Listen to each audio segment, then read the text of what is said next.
All right. Welcome to ABL Live. Thank you all for joining me tonight. I greatly appreciate you. We are in the building, live and direct, live from Chattanooga, Tennessee. And thank you to everybody for joining from wherever you are in the world. What do we have going on tonight? Ilhan Omar, Miss Contradiction herself, in the flesh. What are we going to do with all these crazy tweets? What are we going to do with Nancy Pelosi, Chuck Schumer, and the whole squad being reduced to nothing, accepting anti-Semitism as part of their party? All the while they try to say that the right are the racist ones, the right are the anti-Semites, the right are the Nazi sympathizers. I can't tell who is who anymore. Jussie Smollett indicted on 16 felony counts in Chicago for filing a false police report as it relates to that fake hate crime that he was involved in, that hate crime hoax. Mr. Hoaxster himself might go to the penitentiary for that. Then there's the federal investigation. Where is that going to go? Who knows? Captain Marvel, you got negative reviews being deleted because it's by so-called trolls, but there are plenty positive reviews that are by trolls as well.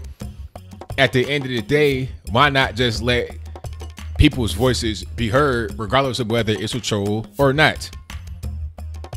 If you don't want to hear the regular everyday person's voice, go watch the critics. How about that? Wouldn't that make sense? Also, Amazon raising the minimum wage to $15 an hour has caused Whole Foods to cut hours to make up the difference. Who would have thought about that? We'll talk about all that and more on tonight's episode of ABL Live. Thank y'all for joining. Most certainly appreciate you. You could be anywhere in the world right now, but you're right here with me live on ABL Live. Thank y'all for joining me again on the regular channel. I have some new merchandise, which is available on my Teespring store and the description box below. It might even be beneath me. If you don't have YouTube Red, it might be right below this in ads. I'm not really sure if it is or it isn't, but that's there if you want it. I just want to thank y'all for joining. Really appreciate it. Yeah, it said Captain Marvel is deleting comments like Gillette's ad did. Yeah.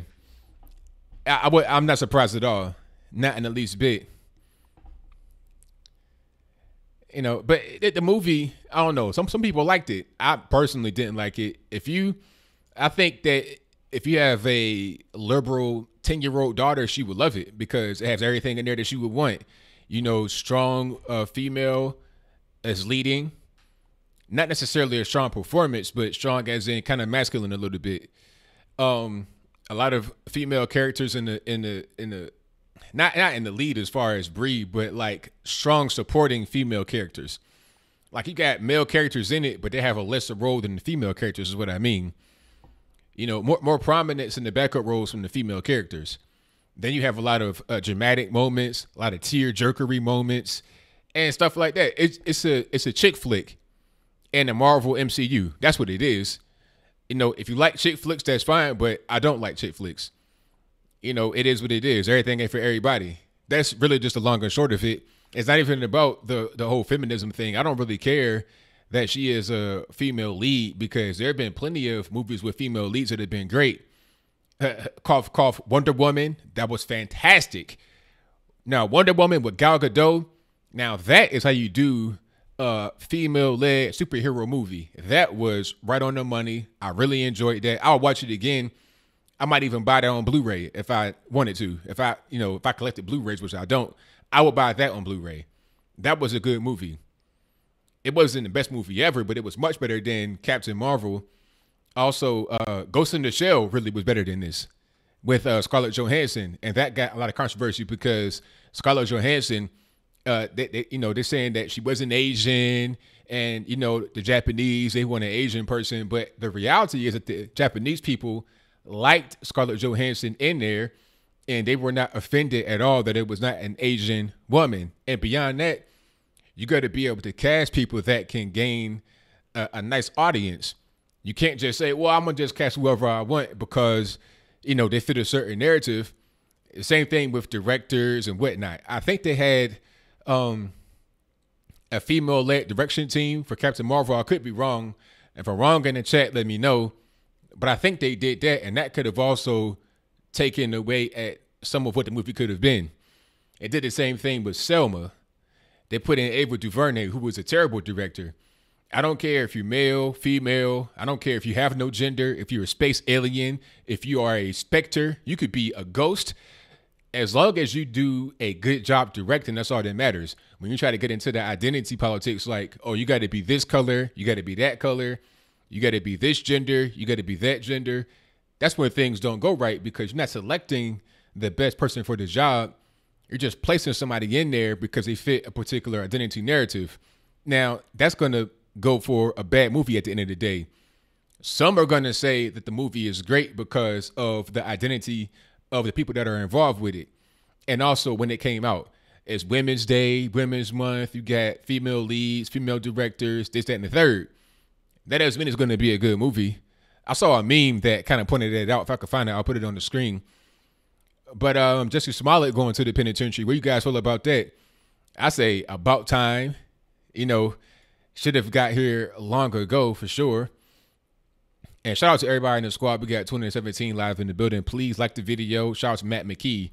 Give the video a thumbs up. Helps me out tremendously. But yeah, Jussie Smollett going to the penitentiary finally. Long overdue. Well, he might not go. He might not go for the Chicago case, but at least he's being charged. What's that? 16 counts, felony.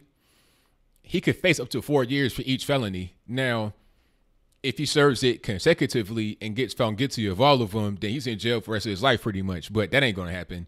They're not going to put him in jail with the L for something like this. When you let murderers go in Chicago without, you know, a slap on the wrist, it'll be they'll plead down, or if he gets found guilty of all 16, they'll say run them concurrent, and then they'll give him the minimum sentence of like 1 year.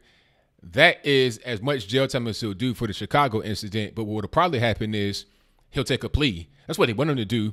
When they give you 16 felonies like that, what they want you to do is plead down to get those knocked off, to get them knocked down or knocked off totally, to where you just do probation, community service, pay a big fine or something like that. That's what they want him to do.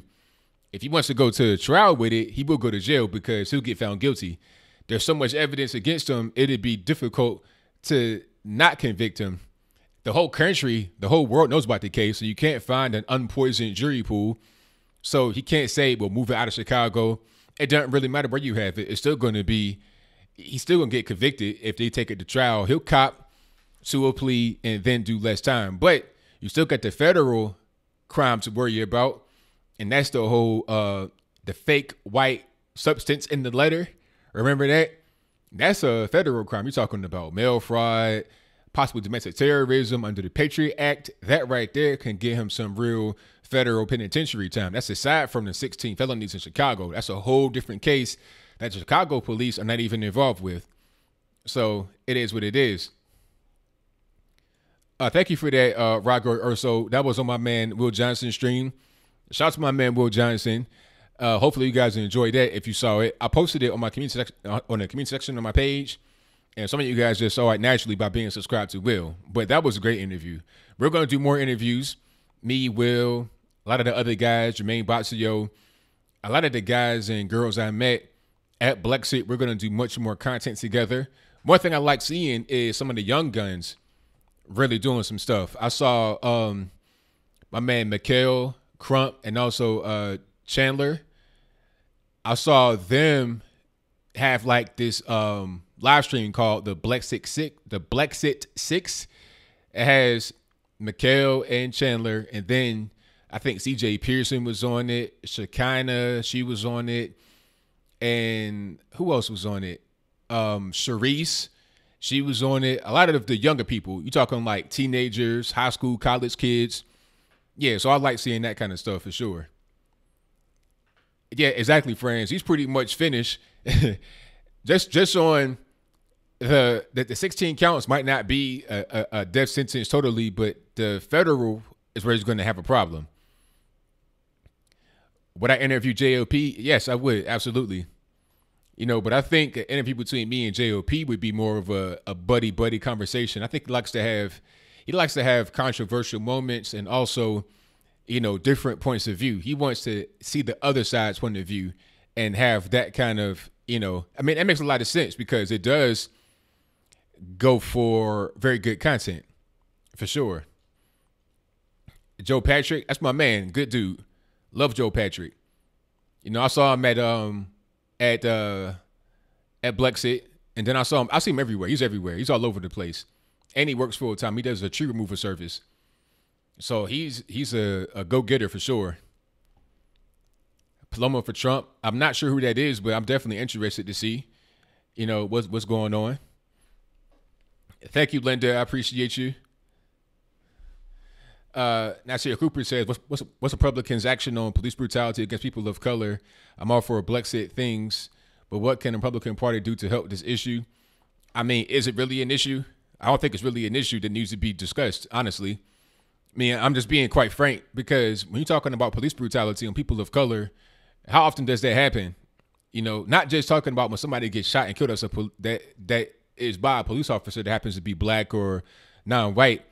I'm talking about how many cases did you have of police brutality where it's unjust against somebody that is not a white person?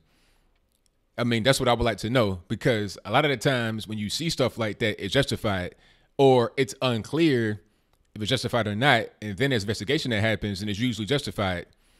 When it's not justified, the person goes to jail. Just like with Walter Scott, that was not justified and a cop got sent to the penitentiary. So, I mean, what are you going to do? And also, there's a heightened awareness around police brutality because of all the people that have their cell phones, the lynch mobs that exist in the digital world.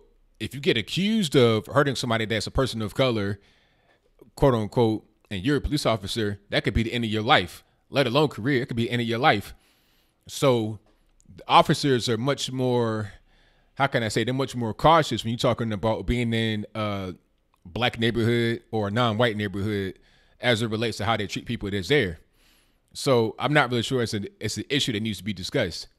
And if it is to be discussed, it should be discussed in that way. Talk about it in the real way. Talk about what's actually happening, what some of the myths are, and what the realities are of the situation. So hopefully that answered your question. So, but shout out to everybody in the building. We got 312 live. I want you guys to like this video, share this video, do all that good stuff. We're going to get to the calls in a few minutes here, but I want to let all you guys get on in here, get yourself settled, get you something nice and cold to drink, good to eat. Crew Royalty says, ABL, not because of the police shooting citizens. I mean, I'm not really sure what you mean, sir. Like, if a police officer shoots a citizen, the question has to be why. Just like a regular citizen shooting a citizen, the question has to be why. Because people get shot, sometimes it's justified, whether the person that does the shooting is a civilian or not. You have self-defense, you have lawful shootings, you got all kind of stuff that happens. I was watching this interview with this rapper in Atlanta. He shot one of his friends dead and didn't go to jail, didn't even get locked up because it was self-defense. It was proven that it was self-defense. So, I mean, people use self-defense laws. Police officers have the right to shoot depending on the situation. The question has to be, if it's an unjust shooting, then why is a person not in jail? And you also have to determine if it is an unjust shooting. You got to have evidence. You got to be able to prove it. You can't just say, well, I feel like the person shouldn't have been shot, therefore the person that shot them should be in jail. That's not how that works. That's just not what it is. You got to be able to have proof. And that goes both ways. It goes for a regular citizen and it goes for people that are not civilians, military, police, whatever the case may be. Just like they got the guy, one military guy, they're trying to lock him up for a shooting overseas. But if you're in war, you should be able to, but there's certain rules of engagement. Okay. So you want to talk about can if someone's in the background? I mean, let's not ask a question that's been asked to death, but you can ask me a question. Okay. Crew Royalty says, I know self-defense, but black people can't usually and disproportionately. I mean, you got to have, when you say stuff like that, you got to be able to have things, you got to have stats to back it up, because people can say anything. People can say, well, black folks can't use self-defense. I mean, you got to be able to prove that. You can't just say it. Prove it, and then, we could talk. Have some evidence to back it up. Yeah, Candace Owens is a star. Candace Owens is a star. Brandon Tatum, Amazing Lucas, these are all stars. I'm just trying to be like them. I like them. They're good people. I talk to them many times. We talk all the time. We got a group chat, and it's all good. I don't even talk about anybody that hates, because that's not what I'm about. I'm about just trying to move forward. If you're not trying to move forward, then I have nothing to say to you. And that's all. And shout out to everybody in the chat. We got 330 live in the building.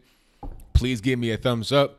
Oh, and my man Terrence Williams had neck surgery, so he'll be down for a little while now, but he'll recover. He'll get better. So you guys just keep him in your prayers. But he did have neck surgery. I think it was on Thursday or Friday of this week. He had his surgery. Jericho Green, absolutely. Shout out to my man Jericho Green, 100%.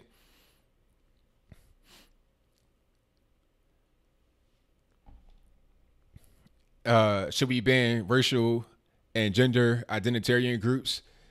Nah, you shouldn't ban them. But the question is, to what extent do they have influence on our political discourse? Should we be required to call somebody by their gender pronoun? If somebody says my gender is Thomas the Tank Engine, should you be required to call them Tom for short as far as their pronoun? Toms, like at a certain point, it gets ridiculous. I think they have a law in Canada that says that if you misgender somebody, it's considered a crime. You might go to jail for that. That's too much. You can call yourself whatever you want to call yourself. You can be a part of whatever group you want to, as long as you're part of a group that's not doing anything illegal, as long as you're not gang banging or, abducting kids or something crazy like that, then you can do whatever you want. As long as it's legal, you can call yourself whatever you want, do whatever you want. But then when you try to tell me that I have to call you, some kind of weird gender pronoun or something like that, and if I don't, then I go to jail, that's where the line gets drawn. That's just kind of how it is.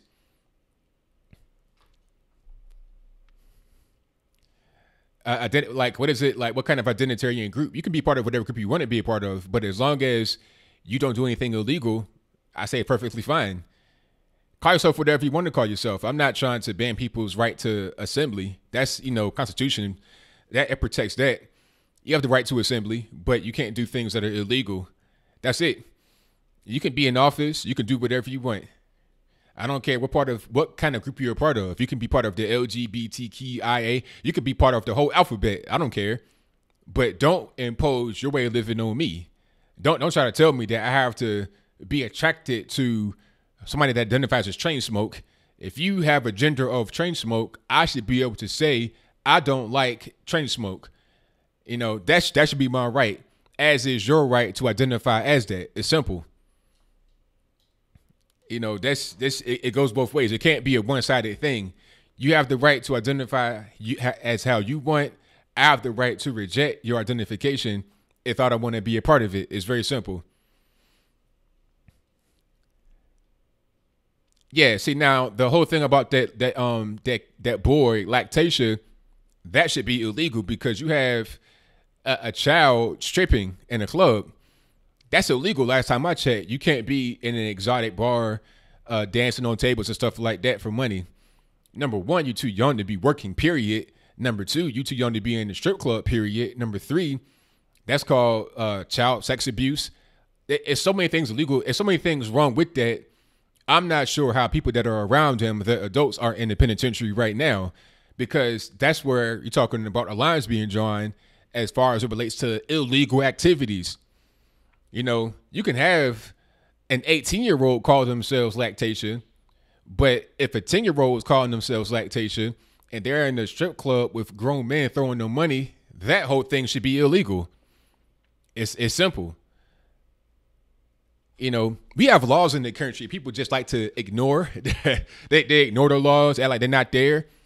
If you just follow the laws in the country, things will go much better. The laws are there for a particular reason. They're not just there just because. It ain't just for no reason. Thoughts on Tommy? Tommy's cool. That's not really my kind of content, but Tommy's a cool guy. Now, I spoke to him a couple times. He's cool people, for what I know. But I'm not really into that kind of content. But some people love it. It's just not really me. I have different kind of content. That's all.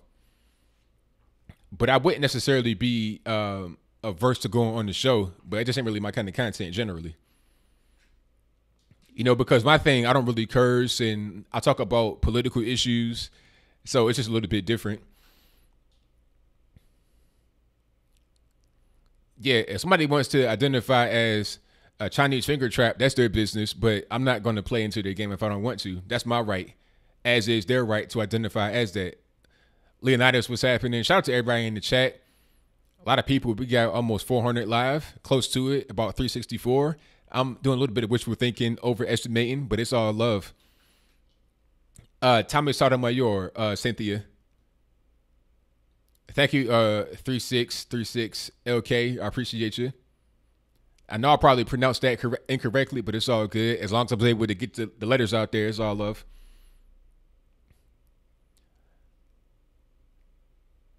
Let me see. Now, okay. Somebody said the anti-Semitic page that Rashida Tlaib follows. I'm not really sure what page that is. I've not seen that. But I know Rashida Tlaib and Ilhan Omar and AOC and much of Congress on the left are anti-Semitic. But then they'll try to say that the right are the party that supports neo-Nazis and white supremacists, all this, that, and the third. Last time I checked, the neo-Nazis, white supremacists, and KKK did not like Jews the same way the left does not like Jews. So who is who? I can't tell. If it's about the right being so-called racist, then why is it that the left are doing the things that they say the right is doing? Who is the racist and who is not the racist? I can't tell. Y'all tell me. I mean, I don't know what's going on with them. But you know what? I like to see all that confusion going on over on their side, because what happens with all that confusion, it lets us just kind of take the moral high ground. At this point, they have no moral high ground. They really don't know what's what. I'm put my stream on a few different places. We can go ahead and get rolling. I'll get to the calls in about 5 to 10 minutes. Y'all just hang tight.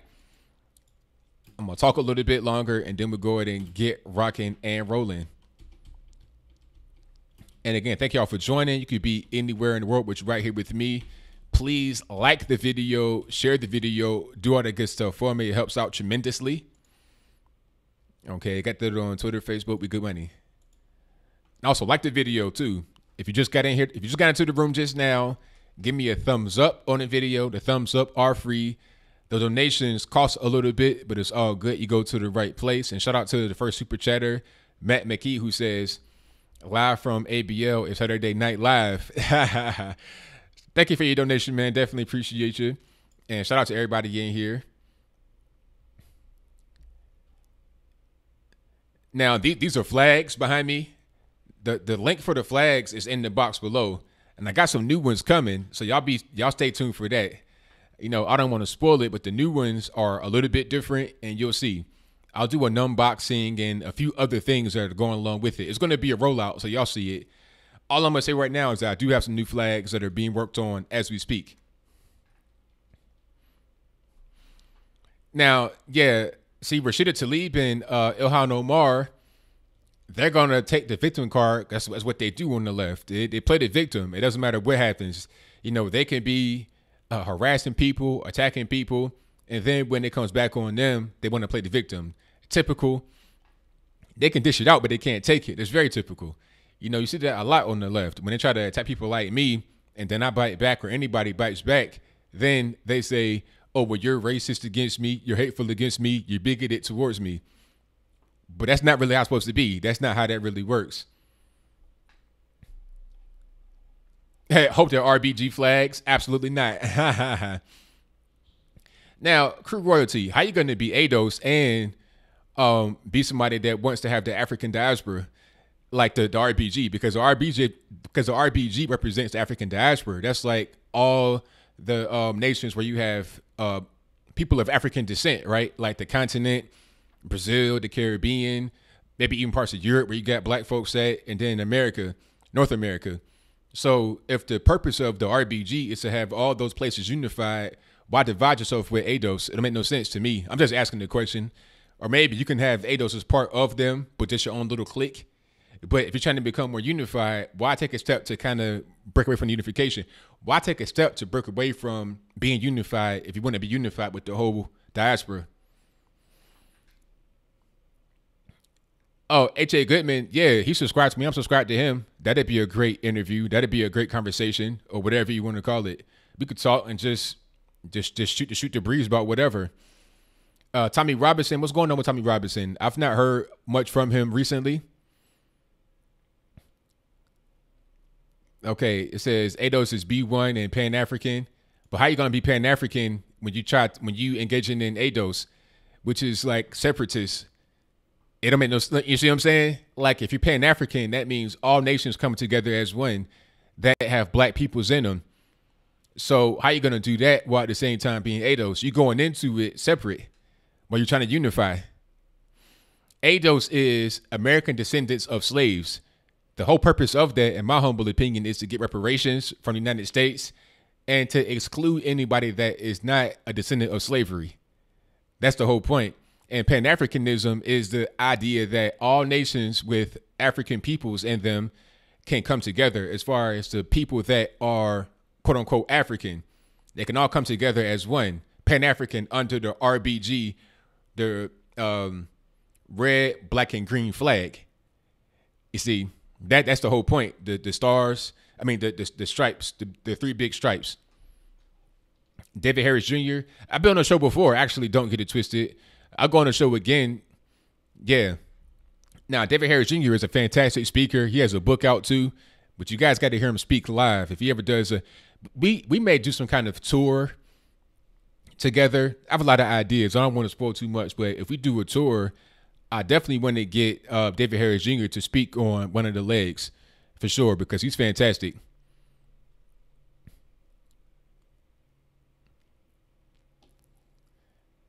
Yeah, people name Johnson, Jackson, Williamson, pretty much more common sense. I think that's the goal. I'm just saying, crew royalty. I'm not really trying to be hypercritical. I'm just giving you my thoughts about the whole thing. If you're trying to be unified under Pan-Africanism, how are you going to achieve that goal when you take a step backwards and become less unified under the umbrella of a new ethnicity? Because the whole point should be trying to break down some of the tribalism, some of the ethnic barriers, some of the cultural barriers, and become as one under Pan-Africanism. See, I studied that stuff before I became conservative. I was involved with all that. I read How to Eat to Live, Measures to the Black Man. I know about Drew Ali. I know about El Shabazz, a.k.a. Malcolm X, Fard Muhammad, Elijah Muhammad. I know about all of them. Khalid Muhammad. I know about all of them. So I know how the whole thing works. That's why I'm kind of confused. But I digress for now. That's a different video. I may do a video about that, actually, about ADOS from my point of view, because I know about all that stuff that goes behind it. But again, I digress for now. Let's go ahead and get to the calls in just a moment. Shout out to, who do we got? Pappy OG, who says, watch all ABL. First time live. Cheers. Thank you for joining in. Definitely appreciate you. The Great One, thank you for your donation, who says, will AOC tax middle class when the Green New Deal fails? Of course, because you got to pay for everything, right? She'll tax everybody, because when you tax the rich, you tax the poor. People don't understand that, because if the rich are the ones providing jobs, when you tax the rich and they have less money to invest into jobs, the poor have less jobs. Therefore, when you tax the rich, you tax the poor. And the middle class are going to be the last bastion that may have some money, and you're going to tax them too. So what ends up happening is Venezuela, where people are eating out of garbage cans, not even just a can, but the truck, a garbage truck with the actual, the trash in it. People were eating out of the garbage truck as it was on this route in the morning, picking up trash cans, dumping it into the back. They're eating out of there. That's what's going to happen, because anybody going to have food? Everybody that's rich will be fleeced out of all their money, or they'll be forced to move, or both. People that support people that rely upon the rich for their jobs won't have anything. People that are middle class won't be able to carry the burden. So then there will be no way to fund all this stuff. Therefore, no food, no general services. It'll be Venezuela. That's what happens. But let me get to my next donation. Shout out to Vote Red in November, who says, Mr. Reagan, YouTube exposes Justice Dems. Next video, bro. Okay, I'm not sure, but send me an email on that or something. I'm not really sure exactly what you mean, but thank you for your donation. Shout out to Greg Dines. I think you were trying to send 25. You got to hit that slider. I think once you go to the donation, it's like a little slider you can kind of move. But thank you for your donation anyway. Definitely appreciate you.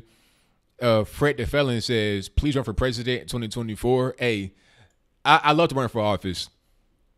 I may start small and then grow larger. But thank you for your donation. Pappy OG, thank you for your donation. Not sure what that is. Is that bread right there? What is that? I don't even know what that is. Thank you for your donation. And thank you to Patriot Kane, who says, not kidding, we want to buy advertising.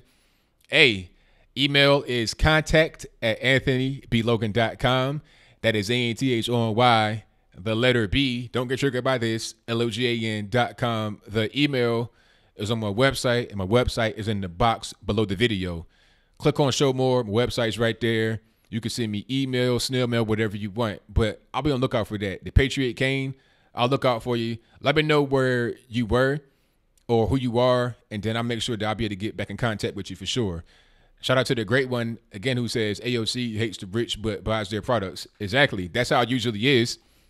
People like AOC and others, these so-called socialists, will hate the rich but be all around town with their fancy phones, you know, the iPhone, Samsung, on the internet that the rich man is able to provide you, you know, provided by these big rich companies like Time Warner, not Time Warner, AT&T, Verizon, etc.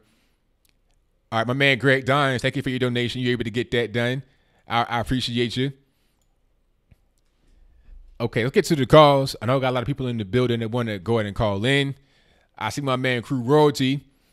You want to call in, boss? Let me know what your area code is, and I'll be sure to get you on ASAP. But the number to call is 434-658-1220. Again, the number to call is 434-658-1220.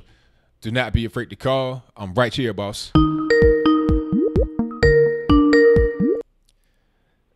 571, you're in line. Who am I speaking to?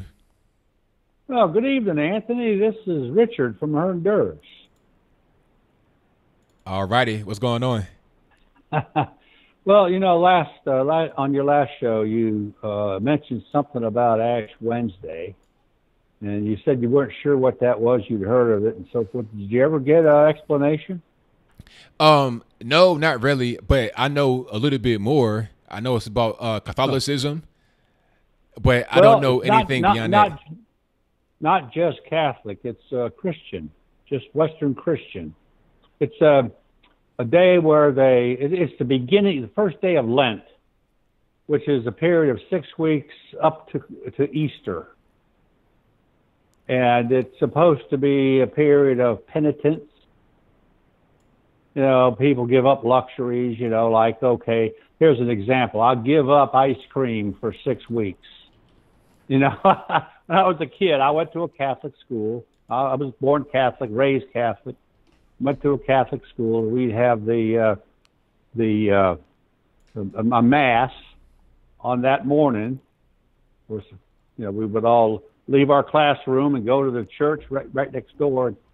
And the priest would put the ashes on his thumb and make a cross on the forehead. And he would say something along the lines of, remember, man, that thou art dust, and to dust thou shalt return. And that's the way the Catholics do it. But it's not just Catholic. It is Christian. Okay. I've never seen a lot of people on Fox News. There's several people, I think, Laura Ingraham and Martha McCallum and a couple of other people. Yeah, I think Brett Baer. Possibly, yeah. I don't remember seeing him on that night, but basically it's the beginning of Lent, during which penitence is performed for 6 weeks up until Easter Sunday. And so if you say, it's kind of like making a New Year's resolution that I'm going to give up this, or I'm going to give up that luxury, or I'm going to quit eating pecan pie. Now, that would be really hard for me to do, because I love pecan pie. But that's what it is, the beginning of the Lenten season, which lasts 6 weeks up until Easter Sunday. And that's why on a Tuesday before that, down in New Orleans, they call it Fat Tuesday, which you just pig out on all those things you're going to miss for the next 6 weeks. That's why they call it Fat Tuesday. But Ash Wednesday is a beginning of Lent, period of penitence up until Easter Sunday. And it's not just Catholic, it's Christian. From what I was able to gather on, but growing up, I thought it was just Catholic. But recently, I learned that it's Christian as well. It's Catholics are Christians. Right. I have another thing to just mention. There's a lot of people that don't believe in Christ or are not religious at all and so forth. But we still use the date moniker or the date name BC and AD. BC is before Christ. AD is Anno Domini, which is Latin for in the year of our Lord. We still use those terms, even though people who aren't religious at all still use those same, use BC and AD as a separation of time, start marking time at 0, but it's interesting that it became a reference to before Christ was born and since Christ was born. Gotcha. Just thought I'd throw that in there. Makes a lot of sense to me. And, yeah. Well, the Ash Wednesday, I just wanted to make sure you understood what that was all about. And that's what it is. Well, thank you for the information. I didn't even know that, because I've been seeing people with the ashes on their forehead. I didn't really know what that was, but now I know. Yeah. Yeah. Okay. Well, Anthony, that's all I called. I'll just make sure you got the information that you needed. So you stay safe and keep on trucking and doing what you're doing. Love your show. Thank you for the call. Definitely appreciate you. All right. Bye-bye. All right. Shout out to the caller. Most certainly, my man Richard from Honduras up there in Northern Virginia. Yeah, I've been seeing the ashes on the forehead. Like I think I saw Nancy Pelosi with it. At first, I'm like, what's going on with her forehead? Like, is she okay? Did somebody hit her in the head? But now I know, okay, I see what's going on. It's the ashes. I get it. But you know what? I hadn't really seen it up until recently. We talking about people that are on TV. That's kind of a new thing that I've been seeing recently. And thank you all for calling. You guys on the drill. The number to call is 434-658-1220. Do not be afraid to call. Anybody in the building that's trolling or whatever the case, go ahead and call up. Don't be afraid. All right, let me get to my next call here. 509, you're on the line. Who am I speaking to? Hey, this is Vote Red in November. Since you didn't recognize my message, hold on, sweetheart. I was just going to clarify. There's the YouTube channel Mr. Reagan, and I watched a video. It's like 20 minutes where it goes over Cortez and these different Justice Democrats that got elected for the midterms, and he ties them in with the Young Turks. Okay, I see. And he breaks that down. And if I remember correctly, I think Young Turks gets Qatari government funding, some sort of Middle Eastern government funding. Yeah, Qatar, yes. Yeah, there's probably some more there. So if you wanted to go so far as to say that, these Justice Democrats, if you want to reach for it, you could say that they're foreign actors on behalf of the Qatari government, if you want to draw such conclusions. And I think that's pretty interesting, and I think more people should know about it. I did send you an email about it, but might as well call and just say it. Gotcha. So, yeah, just was wondering what you thought about that, if maybe you checked that video out or something. Well, I've not seen it yet at all, so I had to check it out to see what's going on with it to make my mind up. Yeah, I just think it'd make a very interesting video topic, and you got lots of subscribers, so it'd be a good way to make it blow up. But all right, man. All right. Thank you for the call, man. Definitely appreciate you. Take it easy, man. Bye. All right, now. All right. Shout out to my man Vote Rate in November for the call. Most certainly appreciate him. We got some more super chats here. Thank you to Brother Throat Puncher, hilarious name, who says AOC may be on her way out since she's been exposed for ethics violations within her campaign and illegally giving guns to her boyfriend. Guns? She gave guns to her boyfriend? Wait a minute. Hold on, sir. That might be a typo. AOC out here gun running? I'm not really sure what's going on with that. But, you know, the thing about AOC is that she's very, very, very popular. That may transcend all because, I mean, it might make sense for her to get removed because of ethics violations, but let's not forget how we have Ilhan Omar talking about it's all about the Benjamins and AIPAC runs Congress, all this, that, and the third. If she were on the right, people would say she needs to resign immediately. She needs to get just totally removed from office if she doesn't resign. All that stuff. They're talking about, it's a hate crime, what she's saying. But she's on the left, so they're going to protect her. They're going to say, oh, well, she didn't mean it. She's just too young.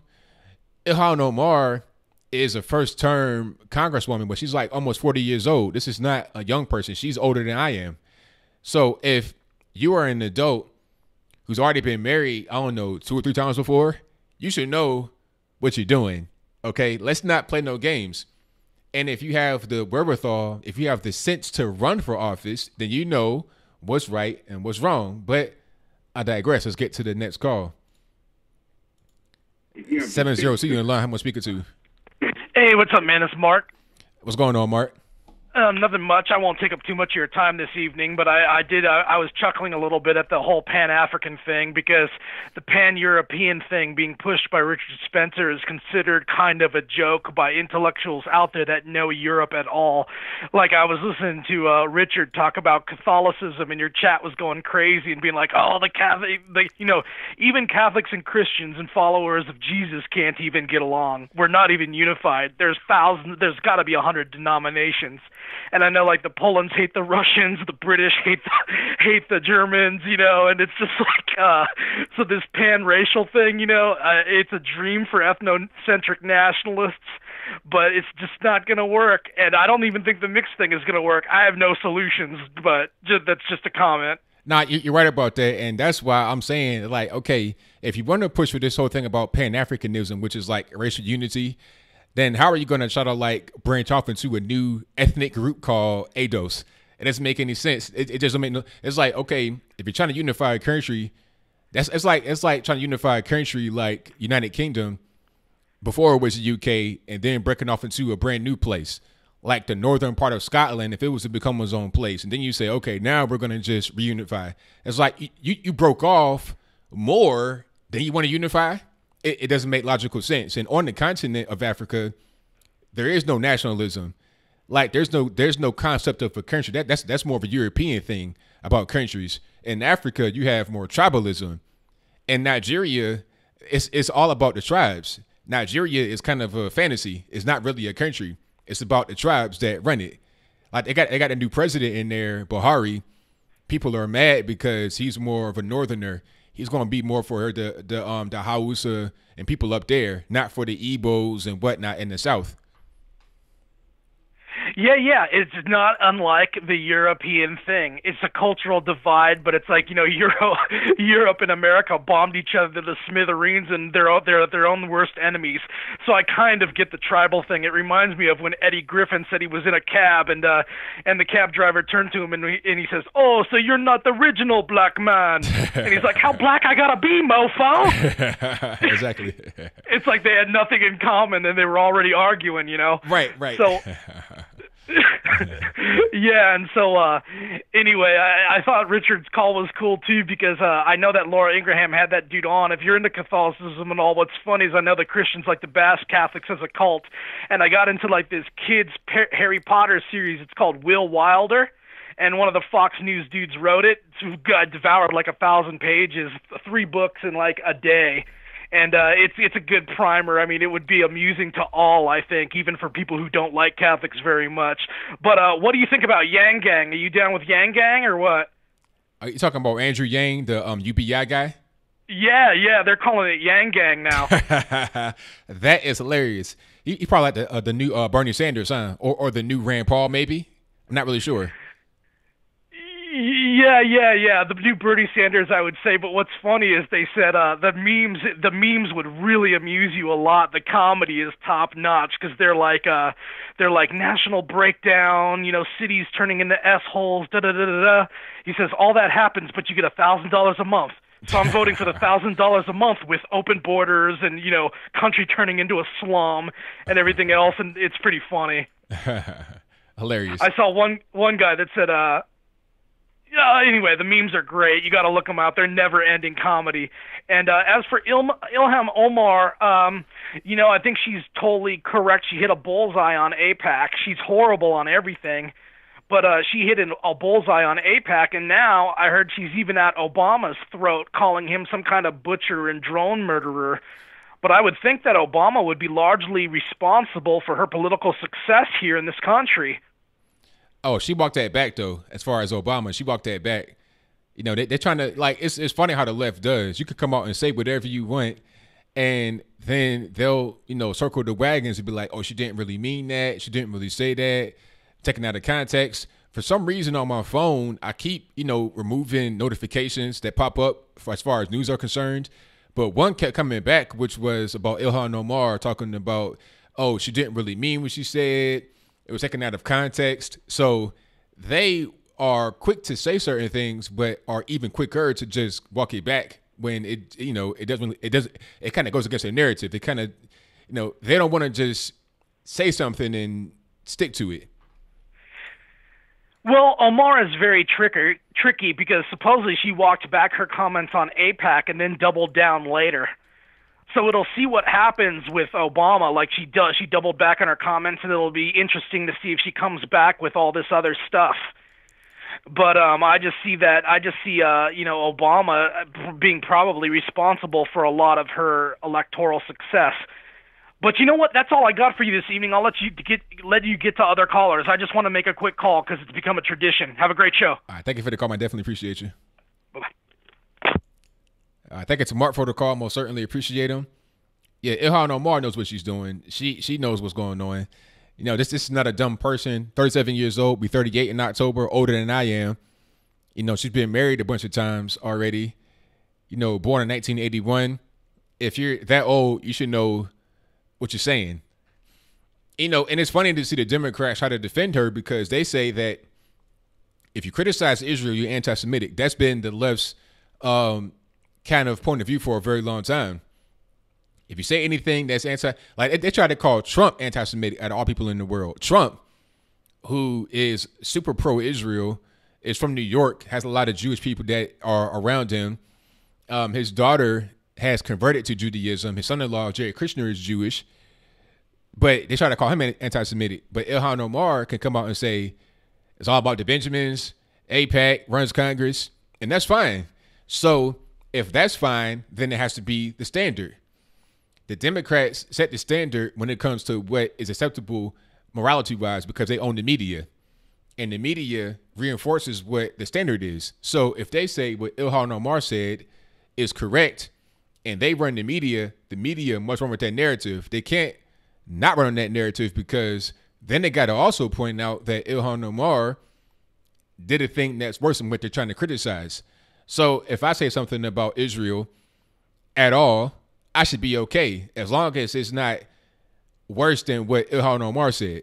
Just like with this whole thing of they wanted to say something about Ilhan Omar being anti-Semitic and they passed a resolution in the House for that purpose, but the resolution became, oh, we got to condemn anti-Semitism and white supremacy and anti-Islamophobic stuff. Nothing against anybody that's black, but that's a different story.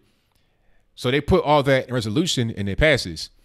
So if you were to say Black Lives Matter and then I say all lives matter, I'm racist for that.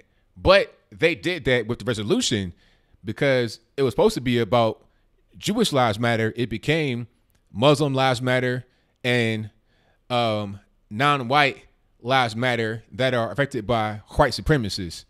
You see what I'm saying? So they can't use the argument about all lives matter being racist anymore. It's fun to see it burn, but I like it though. I love it. Let's get to the next call. Alrighty, let's see. 510, you're on the line. Who am I speaking to? Hey, ABL, what's up? It's Brava Throat Puncher. I've changed my name to that in honor of God Emperor Trump. Alrighty, what's going on? Well, I got some spicy things to say. So, heard from a newscast that, I shouldn't say heard, but looked up some things since I'm in the belly of the beast of the traitor state of California. They're now having illegal immigrants vote for things within the education system locally. Yes. Like non-Americans. Also, AOC, yeah, she's being exposed for, well, ethics violations, giving money out to her boyfriend when he wasn't in office and then all of a sudden hiring him. Heard off this from a Timcast, ironically, because Tim Pool, even though he leans to the left, he's been exposing some stuff. I've been trying to say stuff that the left has been doing. And it's already bad enough. Or I shouldn't say bad enough. It's already crazy enough. He exposed, Twitter. Now he's just on a roll with this. And I'm like, wow. And things are just getting insane. Ilhan Omar, in my opinion, I don't think she should be in office if she's going to allow her religion to get in control of the United States or of be in conflict with the United States laws, because Islam is not just a religion, it also is political, with the whole Sharia law thing. And if she's doing that, yeah, we should get her out of office immediately. Oh, yeah, ain't no question. 100% correct. And as far as Jussie Smollett, I kind of wish the Boondocks were around again. The cartoon. Man, they would get him. They would get him so hard because that would be great.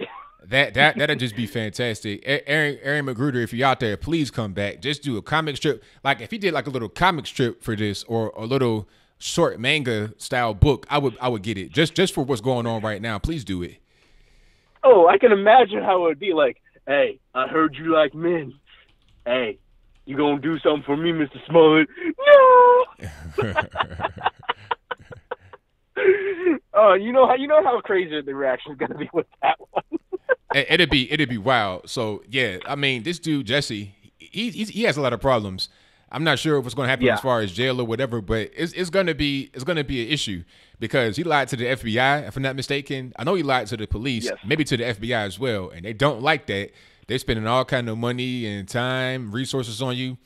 They're going to get a conviction. Yeah, somebody's going to jail, whether it's him, the Osandaro brothers, the maid, somebody on Empire or Stagehand, the gaffer, somebody going to the penitentiary, and it's probably going to be Jussie because he's a high-profile person. Needless to say, his career is done. He's done. He's done for at least now because he can't really get beyond that because he's so high profile and the case became so popular. If anybody sees him on television anymore, anything new, that's going to be the topic of conversation. The fake hate crime, the hoax, all of that. And speaking of that, when it comes to the culture and Captain Marvel and other things, I heard on The Simpsons they're trying to get rid of the Michael Jackson episode because of Michael Jackson's past. And I'm like, look, yeah, it's already gone. In the past. It's already gone. It's gone. Yeah. I don't agree with the past, but come on. Despite him being weird and doing some, he shouldn't be doing kids. But you don't erase history. You can't erase history. You got to separate. I mean, here's the thing about that. I think Bill Cosby is a monster, but the Cosby Show was one of the best shows ever to come on television as far as a sitcom with a black family, if not the best black family ever. So I can separate Bill Cosby away from the Cosby Show. Heathcliff Huxtable was a fantastic man, a family man, a beautiful man, and his family was too. Yes. But Bill Cosby is a monster. and he should be in jail Oh, where he yeah. is right now. Oh yeah, you got to separate the artist from or the art from the artist. Yes. And speaking of the art from the artist, like everybody's saying, oh, it's sexist to hate Captain Marvel, but what about Wonder Woman? That movie I heard was awesome. I didn't get a chance to see it, and I really wish I can. But now I'm going to see if I can rent it just in spite of Captain Marvel. It was a great movie. It was a great movie. And when I was watching Captain Marvel, that's what I was thinking about. Wonder Woman. Wonder Woman did it much better. It was an overall better movie, better production. Everything was better. I mean, Captain Marvel was garbage because I didn't like it. It didn't. The female. They played too much on the whole female thing. Entirely too much. Oh, not only that, Captain Marvel herself, like even in the comics, like since the 2000 change of her, she has a personality as a pillar of salt. She is a salty, authoritarian person. So I think they chose wisely when they chose Brie Larson. Yeah, that's right, because she's like just a stone face. I was wondering like what's going on with that. She had this like stoic kind of. I'm like, what's going on with her? But then if that was the goal, okay, I see it. Yeah, Captain Marvel is like that in the comics too. So Captain Marvel is not a. I'm gonna say she's not a good character. She's a really bad character. Like she would be better off as a villain than a hero. Yeah, I mean, Like, I wasn't impressed. I was just like. I'm sitting there almost falling asleep in the movie theater. It was really bad. Oh, dang. Yeah, I've been following your boy Zach, a.k.a. Comics Matter, a.k.a. Diversity in Comics, as well as also a conservative comic book artist, Ethan Van Sciver, which he also does some good stuff. And yeah, their content's pretty good as well. And Ethan Van Sciver, he created a comic book series called Cyberfog, and I'm like, wow, this is actually pretty good. And all of a sudden, DC and Marvel wanted to kick him out because he was a conservative. But his channel is pretty good as well. I suggest you subscribe to him if you're into comic book stuff. Okay, I'll check it out. Yeah, it's good. Anyway, thanks for taking my call, ABL. Oh, thank you for the call, man. Definitely appreciate you. Oh, no problem. Take it easy. All right, same to you now. All right, bye-bye. All right, great call. And shout out to everybody that is in the building. I really appreciate you guys. You guys on the drill. The number to call is 434-658-1220. Thank you to all the super chats. We'll get to those in a moment. Reading them, by the way. 864, you're on the line. Who am I speaking to? Hey, you did. You answered. All right, you're kind of far away. Can you hear me? South Carolina. Hello? Yes. Oh, yeah, I'm from South Carolina. My name is Erin. And, you know, I actually got into an argument on Twitter with Jussie Smollett. Speak into the microphone, please.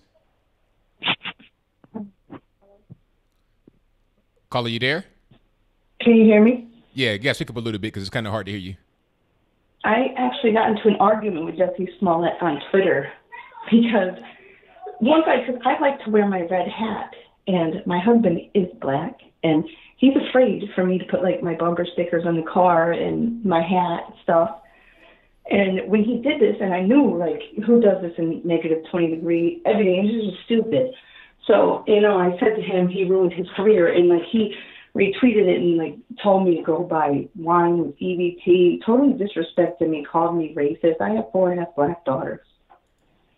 And, you know, I really hope that he does go to jail, at least for a little while, because this is getting out of hand.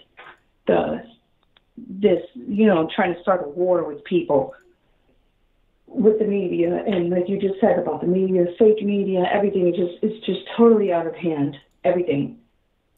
Yeah, it really is. It's getting to be way too much. And you know, the good part is that a lot of people are starting to look at alternative media as their source of information, and they're getting the actual real deal. So you're seeing more people starting to come out, wear their conservative gear. It's going to get to the point in the near future, in my opinion, where a MAGA hat will not be controversial. It'll be commonplace, where people that are wearing patriotic things aside from the MAGA hat, because now I'm seeing more people with their flags, more people wearing just in general patriotic gear. You saw this kind of thing a little bit after 9/11. Huh? That's why they're mad, because more people care about America. Yeah. We actually care. Donald Trump came and let us know. And because before that, I would be voting Democrat, the first woman, Hillary, until I found out a lot of different things that I know we don't need to get into. But I really wanted to see the woman president. I really thought Democrats had a platform of caring about people, but it's not. It's not. Trump, he's bringing people together. He's not, like, with all this anti-Semitism and all these Muslims in Congress, and, you know, I don't want to say it the wrong way, but, you know, these people hate America. Bottom line, they do not, that's what they want. That's why they have them all coming over to the border, and our president is getting sued for trying to do the same thing Obama said we needed to do a couple of years ago. They've been saying this forever, but now, it's just terrible. I just don't get it. Yeah, I mean, I hear you 100%. I know, and I let my daughters, I told you, I have 4 half-black daughters, and they watch Candace Owens. They do. I make them. They watch the CPAC, the Diamond and Silk. They watch your channel, and I want them to see strong black conservatives, because it's very important. It's important. Their grandmother, my mother-in-law, threw my MAGA hat in the garbage. And, you know, my dad bought me another one coming in the mail, but, you know, like, they need to see this. Like, they go to school, and it's like, I had to call the principal and get my son exempted from some stupid class that it was like a social class that had them talking about, like, how men are so terrible and they need to be more feminine and all this crap. Like, the things they teach them in school is just disgusting. The way our country is just going into a terrible place. It is going into such a bad place. And they're doing it by putting us against each other. By saying, oh, white people are rednecks and black people are ghetto scumbags and they, you know, all this stuff. And then Muslims are all dirty, and they say these things, and then everybody's just always stirred up. And I think when you go into the street and you talk to people, they don't think like that. It's the news. That's right. It's the news. Absolutely. I agree with you 100%. Thank you for answering my call. I just wanted to say that, because especially when Jussie, like, and, you know, he told me that I'm garbage and I'm a racist. And I said, listen, I've been married to a black man for 15 years, and I have 4 children with him. Okay? I'm not a racist at all. He called me racist. And then when I told him that, he just told me I was a piece of trash. I have all the tweets on my Twitter. I took screenshots because he deleted them. And his account actually got taken down for a few seconds, because that was in the middle of our exchange, because he kept retweeting, like, Kamala Harris and all these people who we don't have time for that, because I'll take up your whole show. But he was retweeting them with, oh, thank you, prayer hands, and all this stuff. And then they actually suspended his Twitter, deleted everything, all the stuff he retweeted that me, all the when he retweeted Camilla and Cory Booker and all their support, they actually took it all down. So if you look at his Twitter now, there's nothing there, but there was a lot, and I have it. So, you know, I think it was for this anti-lynching thing, and I don't like Jussie, but I know that Camilla and them, I really think that there was more to it than just him not having enough money. There was more to that, because they used him and kicked him away, just like they did that woman who tried to accuse Kavanaugh and everyone else. That's what happened. That's right. But, you know, he allowed it. So I'm not mad. He pays justice. Right. I'm with you. Well, thank you for the call. Definitely appreciate you. Thank you. All right. Thank you. All right. Shout out to the caller. And thank you all for being here. We got 408 live in the building. You guys on the drill. The number to call is 434-658-1220. The number is in the description box below. And it should come up right here in the ticker as time progresses. We'll get to that in a moment.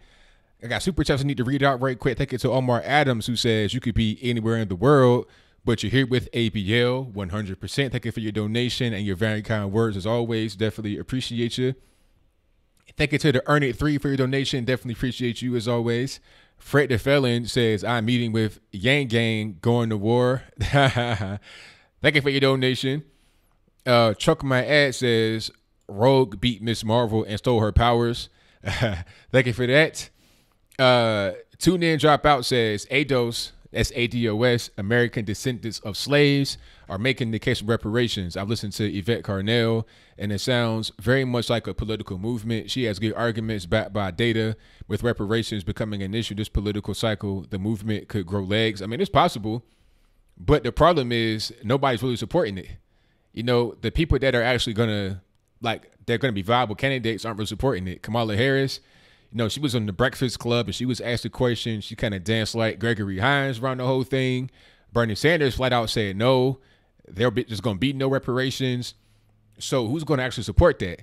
You know, I think that they're serious with what they're doing, but they also need to be able to have politicians that are coming up, that are rising in the ranks, hold their feet to the fire and say, hey, we're black people, we're descendants of slaves, this is our demands, this is what we want. So what are you going to do about it? That should be where they come from, rather than just having, you know, talks online, make some policy and say, this is what we want.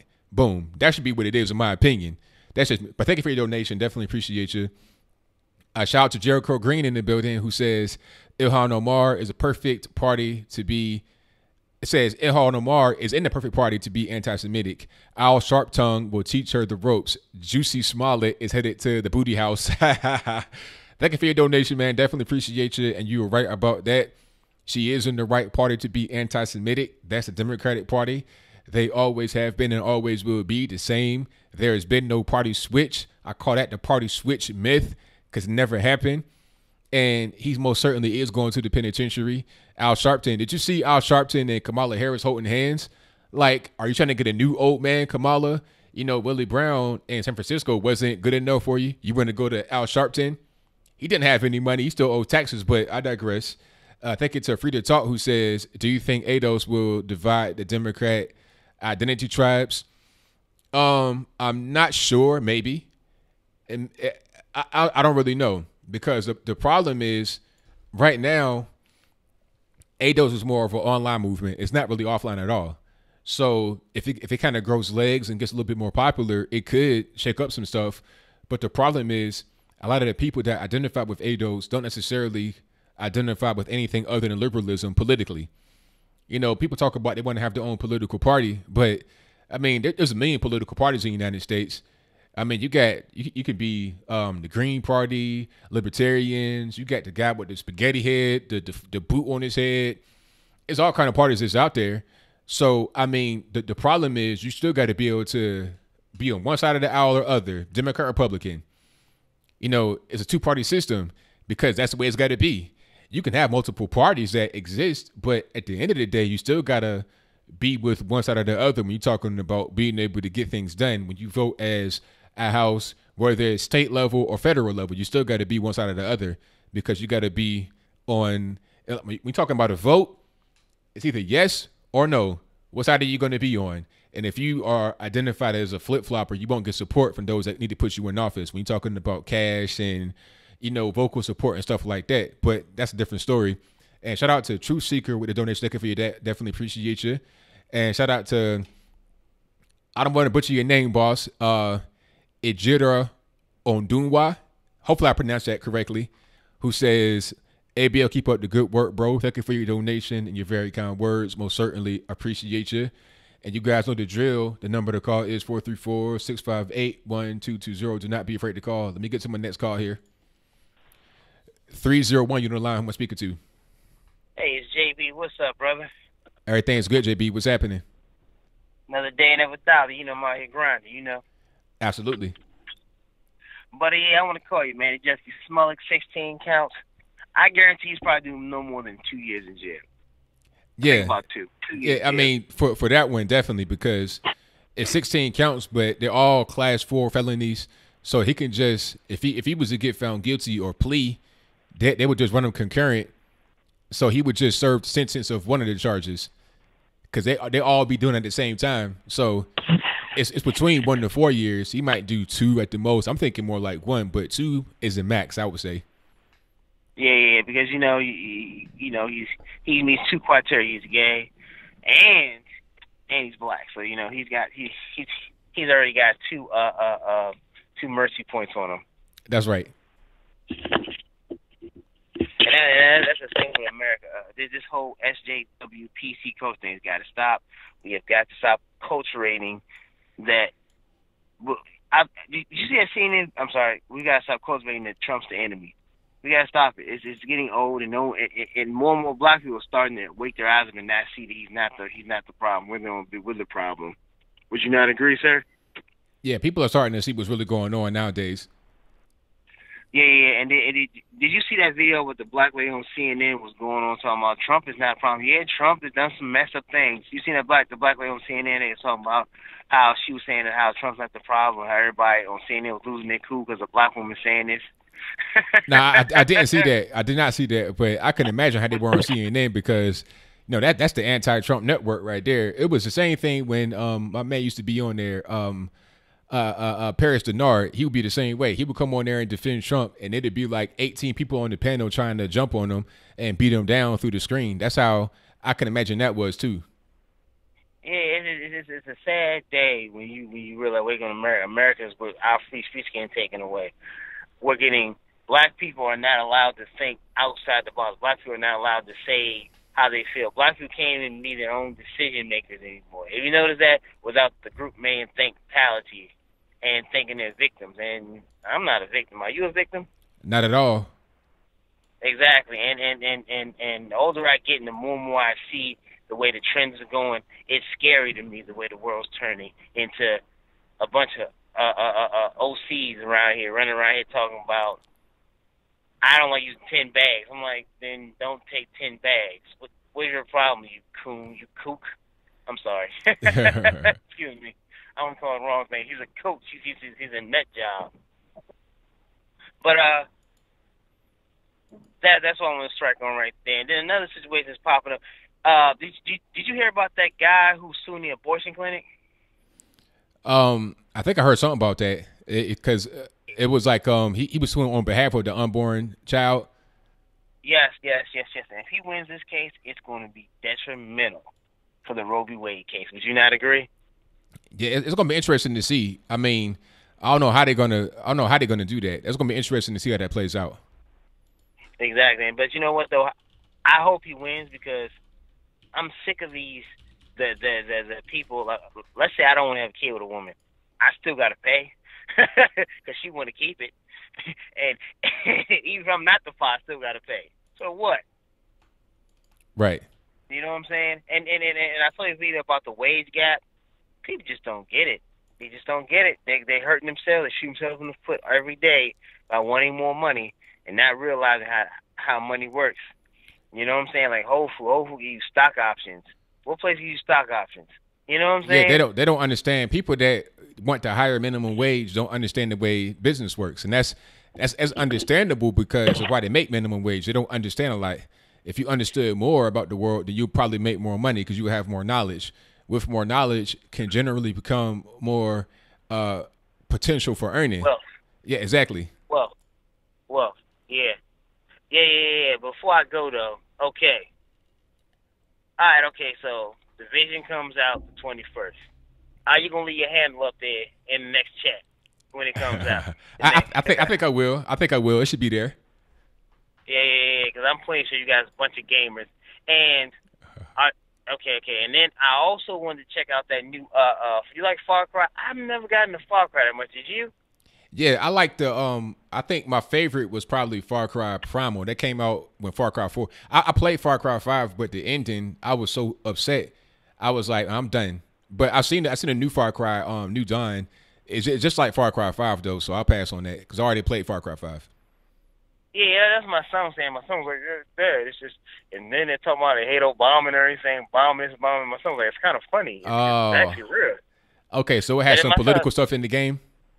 Yeah.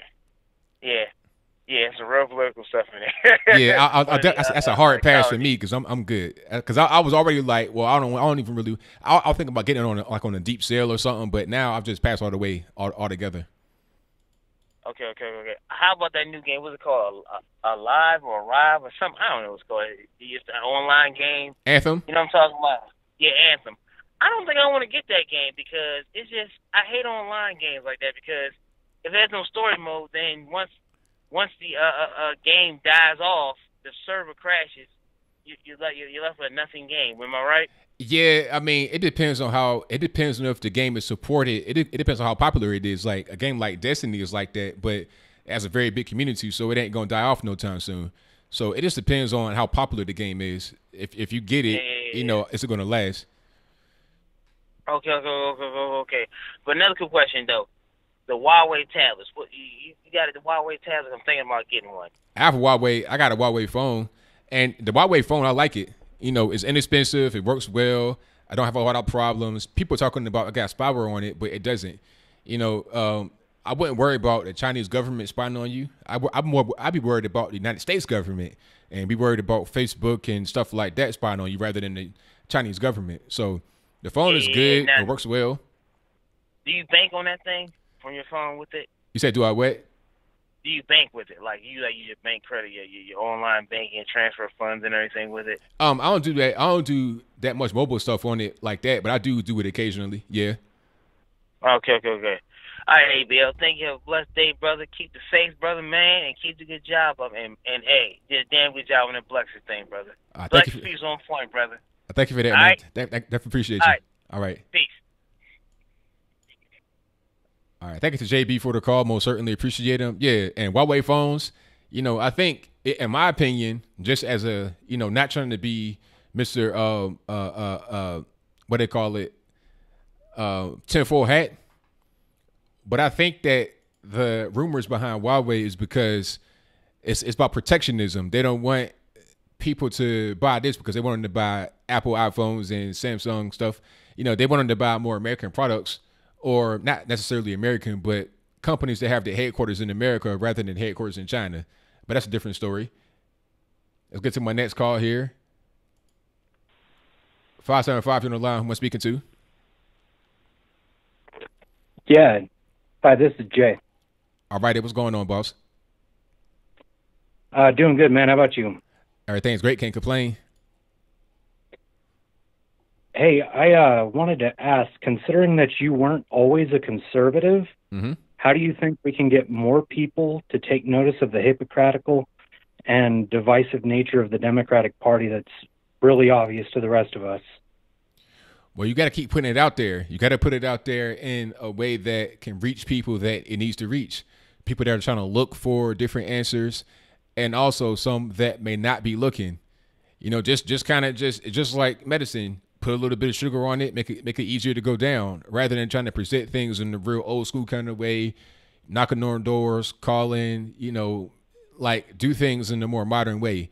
Instagram, social media in general, YouTube, Facebook, just transmit messages in a way that can reach the person quickly, that may just plant a seed of doubt in their mind about their particular party they're aligned with, if it's, the Democrats. And then maybe that seed grows up and it sprouts into some knowledge. That's kind of how it happened to me, because I would see things here and there, just randomly. Yeah, that's what I wanted to ask, because you seem really intelligent, and there's there's a lot of people that just follow hook, line, and sinker for all of the propaganda, and I'm like, how do we wake people up? Well, that's the way to go about it. You just got to put things out there, because one thing you can't do is try to force somebody to wake up. You can't force them to do it, because that's going to make them resist more, because they feel like, who are you to tell me anything? I have my own mind. But just put things out there and let them discover it. And then once they discover it, they say, hey, wait a minute, this might be something different. Because I was the kind of guy that you couldn't force to do anything. If you would try to tell me something about politics and I didn't want to believe it, I wouldn't. But on my own, I would just find things, and then in the privacy of being by myself, I would think about it. And that's how I was able to transform. And that's the way you got to do it. Okay, so just put something out there, plant the seed for them to find something to think about on their own. That's right. Yes. All right, cool. Thank you. All right. Thank you for the call. Definitely appreciate you. All right. Shout out to the caller. Yeah, that's the way you got to do it. Just plant seeds out there. That's why, anytime I talk to somebody that's kind of on the left, I like to plant seeds in their mind. I just say certain things, just put it out there. I'm not trying to argue with you about it or debate with you about it. I just want to put it out there so you have it. Just, I give you a gift. I was on a plane, and it was a lady that I was sitting next to, and I had on my MAGA hat, and she asked me about it. And then I was just saying certain things. She was asking me about Trump This is a black woman now, just to put it in perspective. She was saying, do you think Trump has your best interests at heart? And I was like, yes, he does. She said, do you think Trump has the interests of the black community at heart? I was like, yes, he does. I mean, being against abortion. And then I put out a stat about, do you know that black women are 34% of all abortions? She was shocked. I could tell a look on her face. She didn't know that before.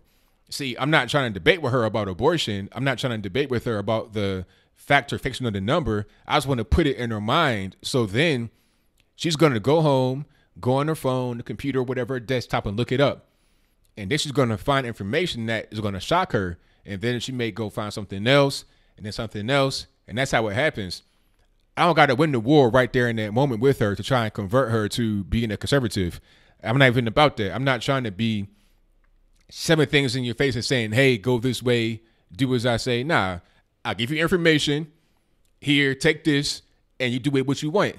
You know, I can give you a 4-course meal, all the trimmings, you know, a gallon of bubble tea, all that good stuff, and say, drink that, eat that. But if you don't want it, that's fine. But when I leave, you might take a little bit of piece, a little nibble of it, a little sip of it. And then next time I see you, the meal is finished, and now you have more information. But let me get to my next call here.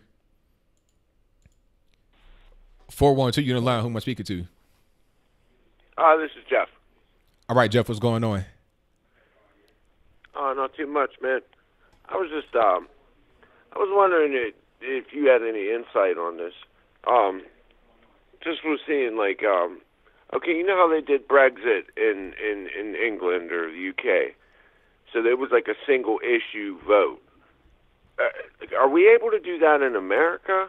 Like, as far as like immigration is concerned? I'm not really sure. Like, how would that actually? How would you go about doing that? Well, I just think of like right now, like it's the poor communities that are getting hammered with immigration. So like, would those communities be able to just vote? You know, like, hey, we've had enough of this immigration thing. Well, you know, I mean, because I know people get roped in with, you know, like they do want immigration to slow down, but then it's thrown in with all these other issues. So they say, well, I don't want these other issues. You know what I'm saying?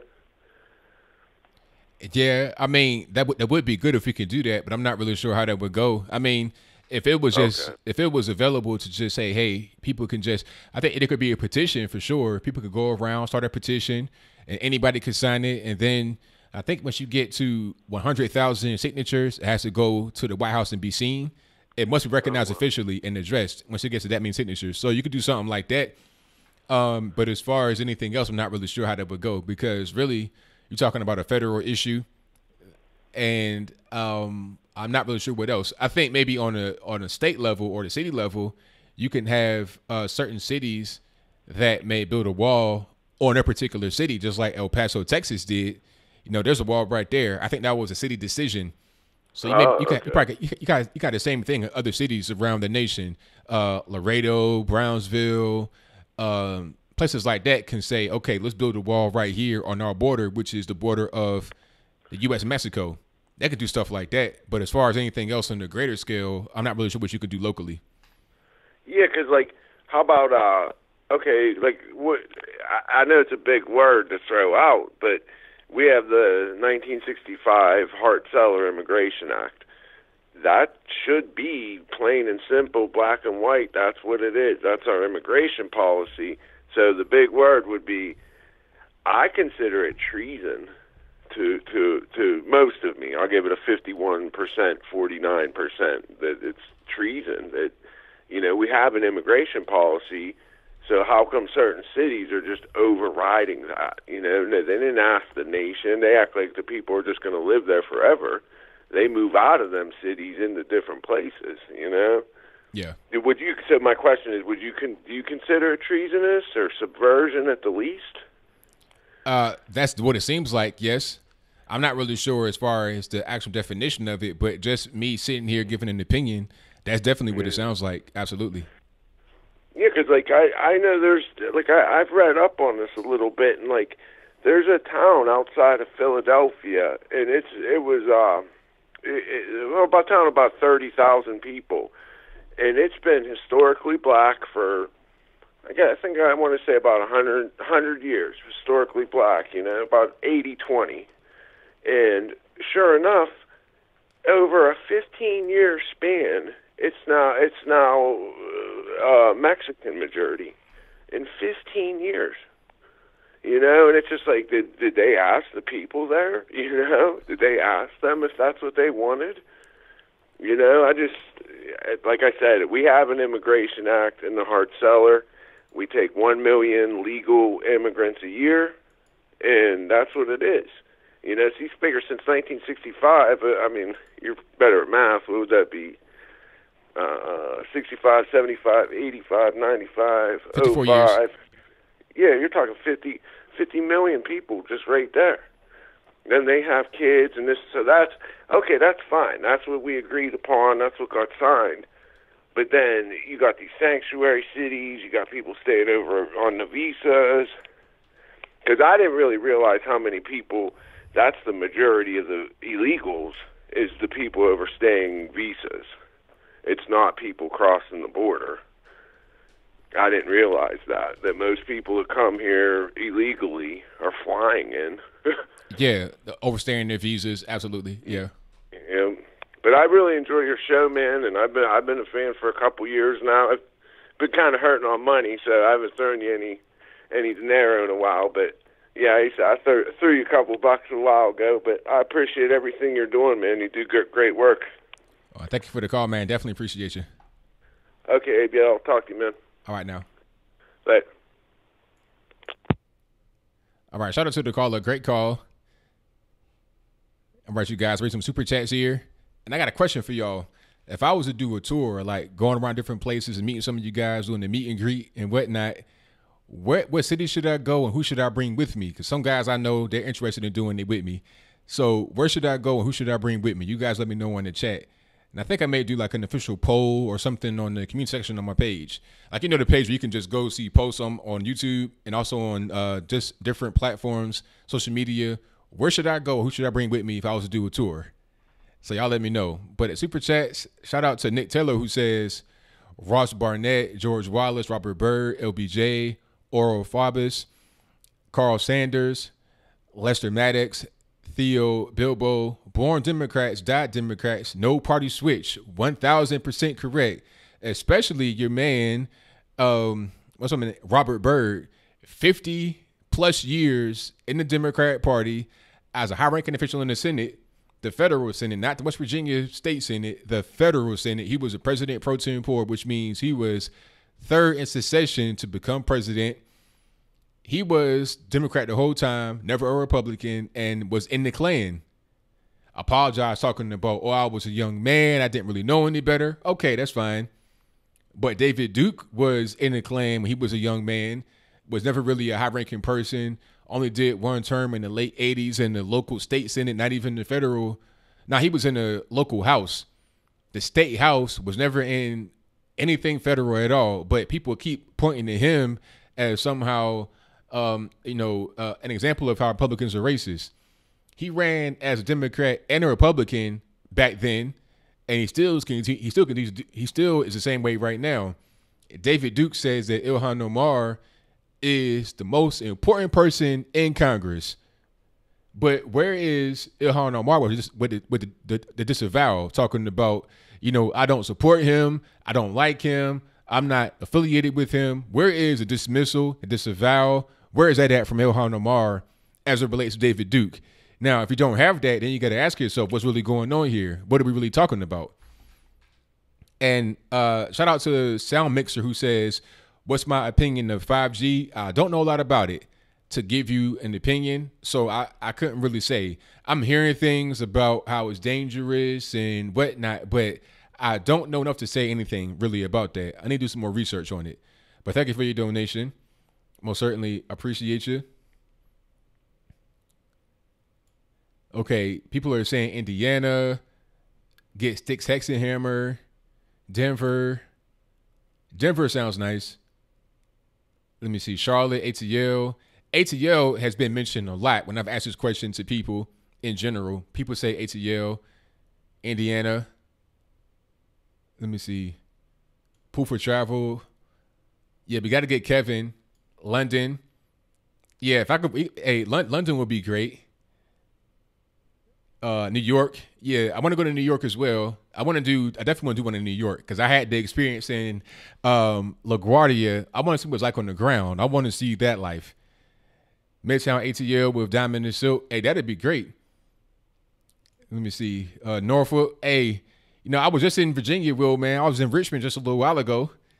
For sure. But I go to Norfolk. Ain't nothing, though. We be right downtown, right there in Tidewater Park with the MAGA hats on. We walk across the street to MacArthur, go shopping, and then go to Tidewater Park, hanging out at the McDonald's. What's that right there? The Popeyes? Straight to the Popeyes with the MAGA hats on, right on the corner. St. Paul's, whatever that is right there. Chilling, right by 464. Let me see. Dayton, Ohio. That'd be nice. Miami. Yeah, definitely want to go to Miami. Vegas. I was in Phoenix last year. We may do that again this year. If we do the Phoenix thing again this year, I'm going to try to tell them to have like a public part of that as well, not just private like the way it was last time. Let me see. Chicago. There's going to be a Blexit rally in Chicago. I might go to that one maybe. But you're going to have a Blexit rally. As far as a tour, that's going to be something that's like not part of Blexit. But if we do a tour, we might have some dates that coincide with Blexit just because that's my people too. So there's going to be a Blexit rally in Chicago, in Dallas, Texas, and also DC. But I want to do dates that are aligned with that and also other dates that they may not go to with other guys. Memphis. Yes, Memphis, absolutely. And that ain't nothing but a drive, 5 hours? Hayes Brothers, B. Tatum. Oh, McDonald's is closed for repairs? Wow. What's going on, Mikhail? I see you in the chat, man. Shout out to you. Shout out to you and your brother. It was nice seeing y'all in Richmond. Dallas is coming up. I'm not really sure about the date. I had to get back to you on that, but it is coming soon. Orlando BCM event. I'm not sure what that is. You have to send me something about that. I don't know what BCM is. Oh, that's Deontay. I had to look into it. I might go to that. Houston. Let's see. Dayton. Bring Brandon. Hodge Twins. Miami. Austin. So I see Texas a lot. I see Atlanta. Portsmouth. Okay, shout out to Portsmouth. I lived there for a lot of my childhood as well. Portsmouth, Virginia. I lived in Churchland, Midtown, downtown, the whole squad. Running for office. I don't know. I may run soon. Who knows? Reading, up there in Northern California. Shout out to you. You up there next to David Harris Jr. Did you experience any kind of loss in the fire? Hopefully everything's all right up there.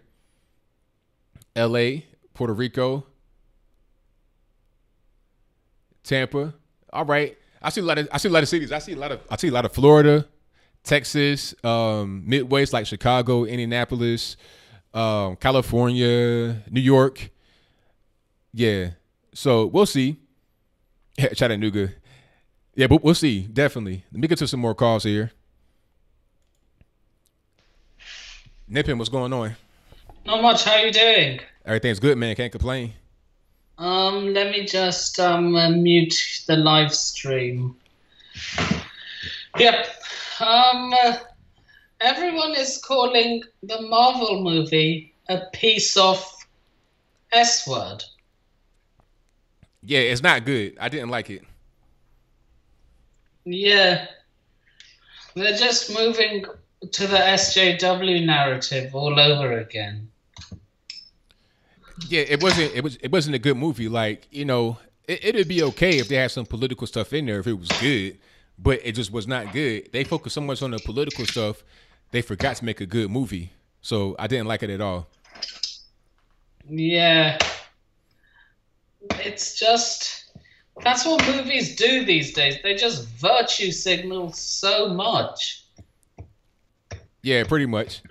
Remember that Disney movie I was talking to you about the previous time? That they were thinking of making the main character black, even though the original one was white. Yeah, you talking about that before, yes. So yeah, like I said, it doesn't. I wouldn't mind if they had a black friend. I get it. I mean, I understand, but I think the main thing would be, just having a good movie and not focusing so much on the political stuff, because it doesn't even really matter what you do politically. If the movie is bad, then nobody cares. And there's this ISIS bride thing going on in the UK. Now you're talking about the person that's trying to come back. That they left UK. Now they're trying to come back to UK after they were with ISIS. No, end of story.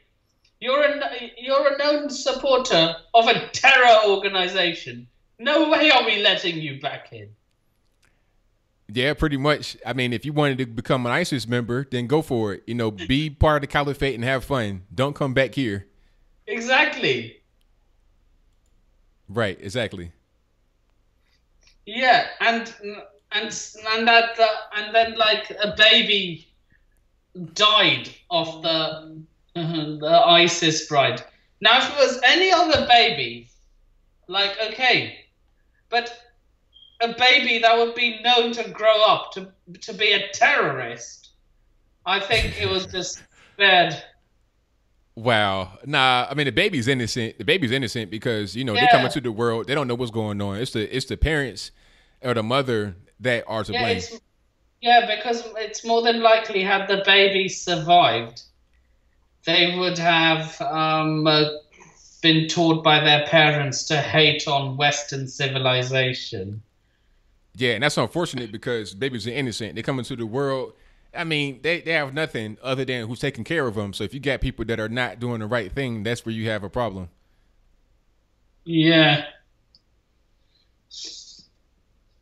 So yeah. And now I've seen this Amazon minimum wage thing before. What of it? You've been mentioning that. Okay, I'll tell you the story. Now, Amazon raised the wage to $15 an hour, but Amazon also owns Whole Foods. So Whole Foods raised their wages as well. But the problem is, since they raised their wages, they had to cut hours to compensate. So people are getting the same kind of cash they got before the wage increased, or maybe even just a little bit more or a little bit less, but not really the big increase they wanted. This is what socialism does. That's right. Yeah. All right. So what else we got? Ilhan Omar. Who is he or she? Ilhan Omar is a woman who is an immigrant from, what's she from? Somalia? I think she's from Somalia. And she's in Congress now, first term, 37 years old, and she's a big time anti-Semite. Now, the left was supposed to pass a resolution that says that anti-Semitism is wrong because of all her anti-Semitic statements, but they wound up being this whole thing about anti-Semitism is wrong, but so is anti-Islamic rhetoric and also white supremacy. So they watered the whole thing down to prevent throwing her under the bus. They're trying to defend her statements, but if there were a person on the right, there would be no defense of her statements. All three of the above are wrong. Not just white supremacy. Yeah, but see, the thing is, the whole point was to just single her out because of her statements, but then it wound up being a bunch of other stuff to not single her out. Therefore, it was a useless resolution. Look, the Democrats go on about white supremacy and how the Republican Party promotes it, and they're all racist and stuff. I have a quote which goes like this. I shall never fight in the armed forces with N-word by my side. Rather should I die 1,000 times over. Robert Byrd. And the last time I checked, Robert Byrd was a Democrat. Yep, entire career. Lifelong Democrat. Lifelong Democrat. Yep, never changed parties, never switched. It was always a Democrat. Born and died a Democrat. And there's Theodore Bilbo, the governor of Mississippi. Even worse. That's right. I mean, at least Robert Byrd changed, quote unquote, but Bilbo was just, oh, he was disgusting. Hey, that's pretty much how it goes. And then there's Woodrow Wilson. Yep, so much elimination in the White House. Yeah. Also a Democrat. But then Walt Disney got... And then again, it's not just today, albeit a little less back in the 40s. But SJWs were present in Disney back at the time. Like, do you remember a movie called Song of the South? No, I never heard that before. It's yeah, you probably haven't because it got banned. Okay. Because it was quote unquote racist. Right. Yeah. And the actor himself said it's one of the best roles I ever came up with. Like, everyone said, oh, the movie's racist, take it off the cinemas because it's like the southern stereotype black man, like singing to... Okay, I got you. It was like to do with the plantations. No, it wasn't a racist movie. Well, I gotta see it for myself to really judge. That's what I like to do, because rather than just having somebody tell me, "Oh, you can't watch that; it's racist. You can't see that because it's offensive." Let me decide. I've never seen it before. Let me decide what's really going on with it, rather than trying to decide for me. You won't be able to because it got banned. Oh, I'll find it somewhere. Believe me, I got some connections. I'll find it. Yeah, just ask your friends if it's worth a watch. Hey, I'll check it out. You know, I like to just see things for myself and see, okay, do I want to see that? Is it racist? What's really going on? Let me decide rather than having somebody else decide for me. That's how I like to operate. True. But yeah, you might have a hard time finding it. Just saying. Right. And what is it called again? What's the name of it? Song of the South. Okay. Yeah. And it got banned because of quote-unquote racism. Got you. Even though the actor said it was one of the best movies I've ever done. Right. So, by the judging of that, doesn't sound very racist to me. Probably not. Yes. So, yeah. And Jussie Smollett, now who's that? Oh, that's a really long story, so I can't really get into it. We don't got enough time, man. I think we go ahead and get to some more calls. But I appreciate the call as always. It was nice speaking to you, ABL. Oh, as always, man. Really appreciate the call. I shall see you on Thursday. All righty, I will talk to you then. Peace. Peace. All right, thank you for the call, Nippin. Jussie Smollett, we can be here all night trying to get back up to speed on that story. That is a long time story. Shout out to my man Nippin from UK. He's up like 4 o'clock in the morning. I'm surprised he's not over there on a plane somewhere going to India, Thailand, or some other kind of exotic place like he likes to do. So shout out to my man Nippin. He's up late at night over there. That's why he's like halfway tired. But let me get to my next call here. You guys know the drill. The number to call is 434-658-1220. 70, see you online. Who am I speaking to? Hey, what's up? All righty, who am I speaking to? This is Robert in Vegas. All righty, what's going on? Hey, I got a little thing on immigration I was thinking of. I'd like to get your what you might think about it. Okay. Okay. The Democrats hate white European descendants, right? Yes. Okay. But they're trying to bring in brown European descendants. Wait, because go ahead. Yeah, okay. Britain and France split up North America. Canada and the rest of North America went to the U.S. or went to Britain. Right? France to Canada. Sort of. I mean, you had French, the French colonies and the Spanish and stuff like that. But I see where you're going. Right. Yeah, because Portugal and Spain split up Central America, South America. Oh, and Mexico always loves to bring up the point that they took over the Western United States, too. Yeah. So, I don't get it.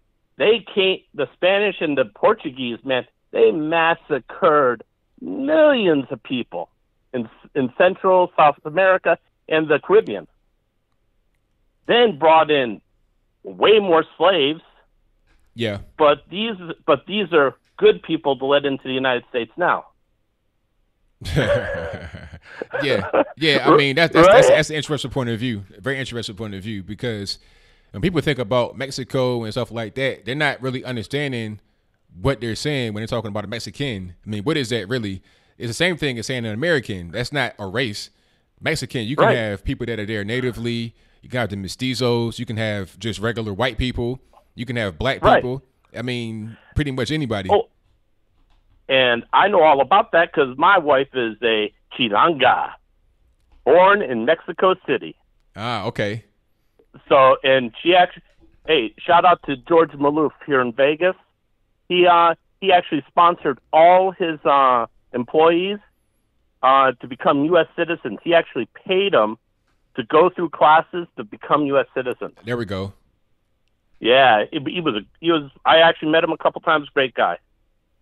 But yeah, so we got all these people down in Mexico. I got another question about who was that conquistador that went into Mexico and murdered so many people? Wasn't his last name Cortez? Uh-oh. I see where you're going with that one. It's like, wait a minute, hold on here. You could be descendant of a conquistador. What's really going on, AOC? Yeah, so, that would be like bringing somebody in the Congress named Hitler, wouldn't it? Hey, that's a very, very good point. I was sitting around thinking of it because my wife was telling me about it because she tells me about all the Indian tribes that were wiped out down in Mexico. And then, and Mexico didn't get the Western United States. They came in and murdered all the Indians, the Native Americans here. That's right. So, it wasn't like they were like, oh, Mexicans, come on in.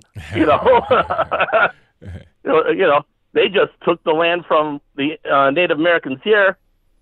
And, so again, it's like, so why do they want to let in Europeans, those Europeans, but the Europeans that are here are bad. And here's... Go ahead. And that's the other thing is, hold on. They started out before the U.S. because they invaded down there well before the U.S. was really getting rolling. And all the countries down there are not exactly great. Let's put it that way. They don't have great governments or anything, but they all want to come here now. What's the difference? That is a very, very good point. I mean, yeah, people don't look at it that way. They don't really understand history. They just see things from their particular point of view. A lot of them have never been anywhere else. They don't speak Spanish. They don't understand the history of other places. All they know is where they live at right now. And they've been taught their whole life to just hate anybody that has a white European appearance and name, but not they have anybody that has a white European name that's not from Spain, because people that name, Martinez, Cortez, those are names from Spain. Last time I checked, Spain was in Europe. Last time I checked, Europeans are white. So what are we really talking about? Well, that's just it. Spain and Portugal were actually a little bit darker because of the influence of, the Muslims coming in from Africa when they took over. Right. So they got, you got mixed blood. I love mixed blood. My whole family's like that. But, they got a little darker. No big deal. But they're still European. That's right. They're European. The Italians the same way. So hey, I'm a Sicilian. So right, there you go. Yep. But white as can be, so I don't know what the hell happened there. But yeah, it's I was just thinking about that. So Yeah, it was good to hear your take on it. Thank you for the call. A lot of great information there. Yep. You have a great night. All right, now same to you. Bye-bye. And that's a great call. A lot of great information there. Great point that was made. You know, they say Trump wants to build the wall to keep out the brown people. What if you have a person that's like, you know, blonde hair, blue eye? I mean, last I checked, what was Enrique Peña Nieto, the president of Mexico? He looked like just a regular white guy to me. And Vicente Fox, an Irishman. So it's like, what are we really talking about when we talk about a Mexican? What is that really? Is it a brown person, or is it just somebody that happens to live in Mexico? A person of that citizenship. You know, I can call myself Mexican. I can go down there, live down there, and be Mexican. Mitt Romney's grandfather was Mexican, essentially, because he moved down there. You know, so Mitt Romney, if he was born, well, he was born in the U.S., but if his father was born in Mexico, like, what is he really? Mexican? You know, white? Who knows? But let's get to my next call here. Oh, shout out to Super Chatters right quick. Let me see. I think it's a briefcase blues for the donation. Definitely appreciate you. Shout out to Michelle Espinoza, who says, we need you, Memphis 10. Hey, I love to go to Memphis. I'm here in Chattanooga. That ain't nothing but a drive across the state. I love to go. And thank you to Andre Hatchett for your donation, who says, peace, peace, leader. Thank you for that, man. I appreciate your kind words and your donation. And shout out to everybody on Patreon and PayPal for donating. I appreciate you guys as well. If you want to donate through Patreon or PayPal, links for that are in the description box below. Check it out right there. No pressure, but it's all good if you donate. I had somebody right there I wanted to answer, but I wasn't quick enough to get to the trigger. But shout out to everybody in the chat. You know, shout out to everybody. Linda De Leon says, ABL, we Latinos come in all shades. Exactly. You know, I didn't see everybody. Yeah, Tony Romo, Mexican. Yeah, I seen all shades, just like Americans, just like, you know, a lot of people. So it's all good. You know, all I want people to do is follow our laws. I don't care what color you are, where you come from, what you identify as. You can be a space alien that identifies as the last piece of bread, the end piece of bread. That can be your pronoun.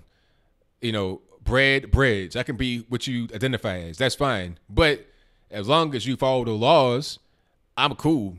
I'm perfectly fine. Do whatever you want to do. It's all good. But don't push your weirdness on me, and don't break no laws. If you do break the law, then the law is there for you to be penalized accordingly. That's it. Yeah, R. Kelly got released from jail because somebody paid his child support. It's crazy. This guy, R. Kelly, I mean, I don't know what kind of spell he has on people, but he's able to get his child support paid. He's able to get his bail paid. Hey, but he might go to the penitentiary. Once that happens, I'm not really sure what's going to happen. They can't get him out of jail then. You can't just pay money to get him out at that point. But we'll see. I think we're something on the line. We'll speak it to. Anthony, how you doing? This is Corey Roberts in North Central Indiana and Carmel, Indiana. How you doing, my friend? Long time since I've called in. Everything's been great, man. How about yourself? I'm doing great. It was really nice to see you up in Richmond, man. Yeah, man. It was a great time. Met a lot of great people. I really enjoyed it. Fantastic event. It was. Did I hear you say earlier you were going to go down to Tidewater Park with your MAGA hat on? Yeah, I did say that. I was joking, but I did say I know that. you were. I know you were, man. I'm originally from Bob Beach in Norfolk, so yeah. So you know about it. You know that that's a no-go zone. Yeah, I'm from Newtown Road and Military Circle, man. So okay, yeah. I know the area, man. I was dying laughing sitting there listening when he said that. I was like, oh man, now he's tripping. I wanted to really talk about this Jussie Smollett thing, and to me, it's not. I think it's really important and things need to be pointed out. A lot of people have said a lot of things about this situation. I mean, it's like all in the news, and everybody and their mother has some sort of an opinion on the situation, right? Yeah. But what I'm not. I mean, these 16 felony charges, and I thought you did a good job the other day pointing out the fact that we don't even know what he's going to get slapped with, from the federal government. So he's probably going to get slapped again, right? Yes. Even after that's done. But I think the damage when you report something like that is that I think personally what he should be charged with was potentially inciting a riot. Yeah. Because now I know you're originally from West Virginia, but I grew up in Virginia Beach and Norfolk pretty much my whole life. I'm 41 years old. I've been probably 26 years. I lived there for my entire life, and I went to high school there the whole bit. I went to Bayside. I grew up over there on Newtown Road. So when I was a kid, do you remember in 1989 when they had the riots down in Virginia Beach at the Greek Fest? Yeah, Greek Fest. Yeah, I remember. Like, I was a little boy, but I heard about that. Like, that was infamous. I mean, it was a documentary about that. Yeah, I've seen that. Yeah, the Greek Fest riots. Yeah, unforgettable. Unforgettable. And let me tell you, the racial tensions in my neighborhood where I grew up were off the chain. Yeah, off the chain over that particular situation. So the really a damaging thing that a guy like this does is all it takes is one instance, like going into an establishment and not getting served or whatever the case may be, and then all of a sudden, you get a riot incited. I mean, they destroyed the whole oceanfront. They changed the oceanfront forever because they didn't used to have cops on the horse and bike and dune buggy and helicopter and foot all over the place until after that. After that, they're like, man, we're shutting this down and we're going to have the oceanfront locked down, right? I mean, you should know that. I mean, I know you moved out to Tennessee, but when you go out to the oceanfront, Virginia Beach, it's locked down. Yeah, you can't it's gotten even worse now because I'm not really sure when you left, but now they have these little signs out on the boardwalk that has like it says no cursing. Like it don't say no cursing, but it has like it has like, it's kind of hard to describe. Like if you ever see a cartoon where it's like a fight scene, it's a bunch of like random symbols and letters representing the fight. It has that on a circle with a line going through it that says no cursing. And then at 2:00 in the morning, they play music, like jazz music to get you off the boardwalk. Yeah. That I left in April of 2005. So I haven't been back for about 13, 14 years. But again, I spent the majority of my life there. And the reason I wanted to call and talk about the Smollett thing and then bring that up is because one little instance in that situation with Greek Fest down there turned into a full-fledged riot down there. And it changed the dynamics of that city, and it caused a lot of racial problems in Virginia Beach and Norfolk, a ton of them. I mean, there was people getting jumped and beat up, just a random dude walking down the street. Oh, yeah, there he is. Let's go get him. Right. So when you take a situation like Jussie Smollett, and I lived through that, okay? So I actually lived through that. So when you take a guy like Smollett, and I get to hear, like I went to this channel last night, and I was listening to this gentleman and this female talk about the case, and they had callers call in, and not one of those people called in and to say anything about the really big problem that it can actually create, which is other people getting killed, other people getting beat up, riots, all these other things. None of that was actually mentioned. You know what I heard? Tell me if this is crazy. This is what I heard, okay? Mm-hmm. I think this is nuts. I heard that the reason why the Smollett thing was such a big deal is because they're trying to use Smollett to cover up the R. Kelly thing, and then somebody else called in and said, no, the R. Kelly thing is trying to cover. I'm like, are you? I just couldn't even believe it. That's crazy. That's really crazy. I mean, like, ain't nobody trying to use it. The guy did what he did. So, I mean, he did that. He's a high profile person, so it's going to get a lot of attention. And how can nobody bring that up? Other people getting hurt. And then what I had to say was, well, how about this? So how about instead of all these stupid conspiracy theories, it's complete just paranoia, damn near schizophrenic. I'm like, this is like some schizophrenia almost. I'm like, how about the shade that's being thrown on other people that actually legitimately go through said hate crime? Right. And imagine what kind of shade that's going to throw on those people that actually go through one, and how it's going to be scrutinized to the nth degree for every case that you hear about now, because this has been so polarized. Right. What do you think about that? I mean, that's an unfortunate side effect of the whole situation. People don't really want to address, but it's real. The other part of it is I don't really care about the why. I don't care about the why he did it or how or anything along those lines. I just care about the act and how it really, really affects a lot of Americans. And it is a hate crime within itself, because what did he do? He blamed Trump supporters. It was a political attack. Yes. And he figured that would be a way, for, I don't know, to bring him attention. Again, the why doesn't even matter to me. Just the act itself is so heinous. And it could have affected thousands of people, thousands upon thousands of people. And I just don't think that that's really sinking in with people. And he should be charged with something along those lines.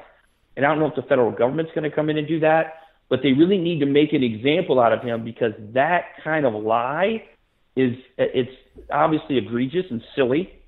But at the end of the day, it could have caused so much more damage to actual innocent people across the country, not just in Chicago. So the other thing was, you were talking about the minimum wage thing, which economics and finance is my thing. So I don't want to spend too much time talking about that ridiculousness, and I know you got other callers. The interesting thing about minimum wage, and I've talked about this so many times with so many people, you cannot unilaterally take a minimum wage and spread it across the country. Period. End of story. I live out here in the Carmel and Indianapolis area, and relatively speaking, if you live in Indianapolis, the cost of living is about 25 to 30% cheaper, maybe even 40% in some areas than, say, in Carmel, for instance. All right, so paying somebody $15 an hour that lives in Indianapolis in a certain area, I mean, that's a great opportunity, but paying somebody $15 an hour in Carmel is not. Right. Or paying somebody $15 an hour that lives in New York City, try surviving in New York City on a $15 an hour minimum wage. And I'm glad, I could tell you've been researching on Thomas Sowell. I've been following Thomas Sowell for easily 20 years. And he did a wonderful job in the 80s and the 90s, and he still talks about it now, about how the minimum wage knocks the bottom rung of the job ladder off. Yes, it does. It completely does. And it makes no sense at all. Basically, if you're a person listening to this and you don't quite understand how this works, if you force an employer to pay a specific amount at a bare minimum, there are a lot of people that really don't have the skills, and you're basically not giving them a chance to get into the workforce. And you said it very eloquently earlier, some of these kids that grew up in these urban areas, especially, where I'm from, and I've told you the area I'm from, it's a very challenged area. So, I mean, you're taking those kids, and what are you doing? You're pushing them into the drug game. You're pushing them into illegal activity or the black market, et cetera, like you mentioned. And that's something that I don't think these people really think through. They do not think this through. It just sounds good. It sounds good, but it just never works. And it's just a political talking point. It's a bunch of nonsense. The other thing is that you pointed out, and I'm going to point out the Obamacare thing. Here's an example of what happens when the government steps in and does something, and the unintended consequences. And I'll give you that.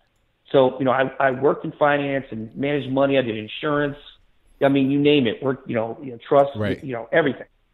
So when that came in, I used to set up what's called HSAs, health insurance HSAs, or health savings accounts, where you could you could put a certain amount of money, write them off on your taxes. And then if you had to pay your deductible, you just use your tax-free money to pay your deductible. Yeah. Okay? Pretty basic, major medical plans. Now, I decided to get out of that industry because when they rolled in this, we're going to help everybody program, or like a unilateral thing, kind of like this minimum wage nonsense, what happened after that was they said, okay, if you have 50 or more employees with your company, you have to provide health insurance. Now, most companies did provide something. Not all, but most. What happened is they said, you know what, we can't afford this, so we're going to take you from 40-hour-a-week full-time job down to 32. So now, not only are we taking 8 hours a week from you, and you're on top of that, now you can't afford the premium for the health insurance because you have to take the 8 hours away. And now you're not getting any health insurance at all. Then you have to go to the marketplace and get killed. That's right. Yeah. To pay for it. And this is the certain things like this, and I was very intimately involved with that. So I'm like, this is just nonsense. Every time they put their little sticky little fingers on something, they completely wreck an industry. And also it shrunk the network that you could go to. Say for instance, like if you need to go to a hospital, like here for instance, Anthem's the biggest. I'm gonna cut you off. I'm gonna cut you off here, boss. But I kind of getting low on time. Okay, no problem. I don't want to keep rambling either.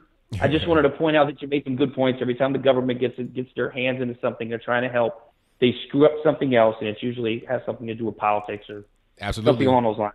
Not there to help you. So I appreciate your time, man. Thanks for taking my call, and I'll look to talk to you soon. Thank you for the call, man. Definitely appreciate you. Take care, Ant.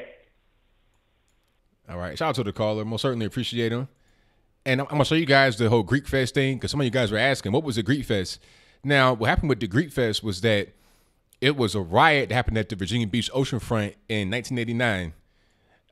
You had a lot of college kids, a lot of black kids that came down for to party, hang out during that time. And people didn't know how to act. Then they come up to Virginia out of town. They don't understand how we do things here. And things got out of control. National Guard came in. That's right, Luis. It was really a mess. I do use OBS and Skype, Trump parody guy, because right now I'm using OBS. I could just turn stuff on and off. You know, let me see. I could turn this on right here, turn that off, and I have Skype. I have a dual monitor set up, so that helps me out a lot. On this monitor that's right here on this side, I have OBS, the browser, so I can see you guys' comments and super chats and all that. Over here on this monitor, I have Skype set up, so I can share the screen if I want to. Where somebody's on Skype, I can share it by pushing the button, and then I can also share the desktop over there if there's a thing over there I want to share. But definitely the dual monitor setup is a must-have. And I have a big desk. This is a 72-inch long desk. Very helpful, and it's also a push-button raise. So this desk is expensive, but it's definitely a tax write-off in the investment into my business, for sure. You got to have it. I am 34. But let me get into this video right here. Let me see if I can play it. $2 million a year in tax, than $122 million a year in tax revenue. Tourism has put the Virginia Beach oceanfront on the map as a top attraction for families. But the beach suffered a crushing blow 28 years ago when the events of a single weekend put the entire industry in jeopardy. Tonight, a look back at Greek Fest 1989. No matter how hard and how fast he runs, Chance Madison can't get away from the Greek Fest riot of 1989. So that was the oceanfront in 1989 right there. I mean, it was pure chaos, lawlessness. I still dream about it sometimes. That's how bad it was. Young people, many of them members of Greek fraternities and sororities, checked into oceanfront hotels for fun in the sun. Madison says on Saturday afternoon, the Strip was the place to see and be seen. Nice cars, everybody wearing their best clothes, bikinis, a young adult's heaven. But in a matter of hours, that heaven would turn into hell. There wasn't a single cause of the chaos, but an aggressive police department and the soundtrack of the summer, Public Enemy's Fight the Power, played a role when the violence broke out as police attempted to clear the streets. Virginia Beach Police Chief Jim Cervera was a sergeant in the police department. Public Enemy? That's Mayor right there, Virginia Beach, Will Sessoms. With their song, Fight the Power, which when we were on Atlantic Avenue and the kids were chanting Fight the Power, it went into Fight the Police. You had to see it with your eyes, Regina. Our sisters were getting knocked around and pushed around like they were nobody. Yeah. Even members of the news media, including a young Mike Gooding, got pushed around. They requested in a pretty authoritative way for us to turn off the light, which we immediately did, but then they kept hassling us a little bit, I felt, unnecessarily. Things continued to spiral out of control when National Guard troops were called in early Sunday morning. It was one of those things that... Well, let me go back to that right quick. National Guard troops were called in It's kind of hard to see, but every little light reflection right there is like somebody's helmet or something. It was a lot of people out there, a lot of National Guard out there. Sunday morning. I'm going to skip ahead a little bit here. Historically black colleges and universities. And then it became an NAACP thing. It was crazy. Also stepped task force, full labor. But right there in Neptune Park, you get to hang. 40,000 young people are expected to. And they were talking about this because they have this thing called, I don't want to get into that, but there's different events that happen that are similar to this. I'll leave it at that. And they kind of got out of hand and people were kind of afraid because they didn't want Greek Fest 2016, 2013, or whatever to happen all over again. You see what I'm saying? So that's what that was. Yeah, but Virginia, hey, what they say about Virginia? Come on vacation, leave on probation. So don't come down there acting crazy. People think they could just do whatever they want because they away from home. They don't respect the place where they're at. But you're going to respect Virginia because you act up. You want to go down there speeding, smoking weed. You going to jail.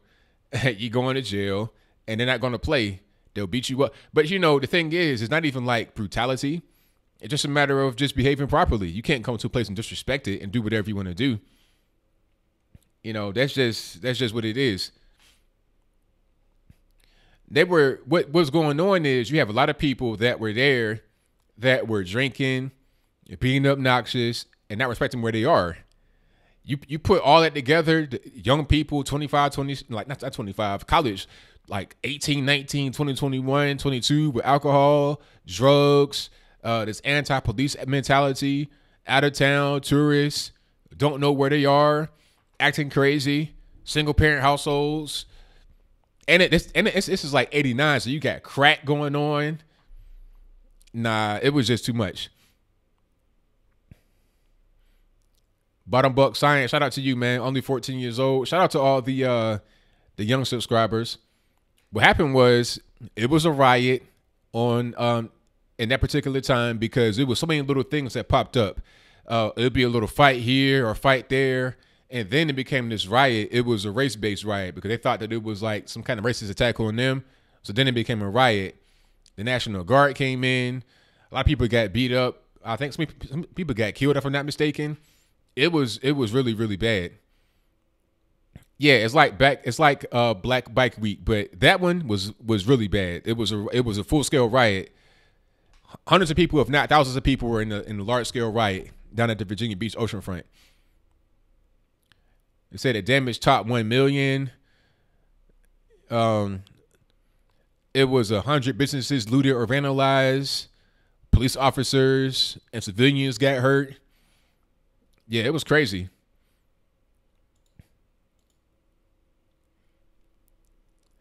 Are people in Virginia protesting against the governor and his wife? No, not really. What you see now more is people. It wasn't as bad as Rodney King riots, but it was right along those same lines. Yeah, because Rodney King, people were getting shot, killed. It wasn't quite like that, but it was up there. It was definitely along that same line. Yeah.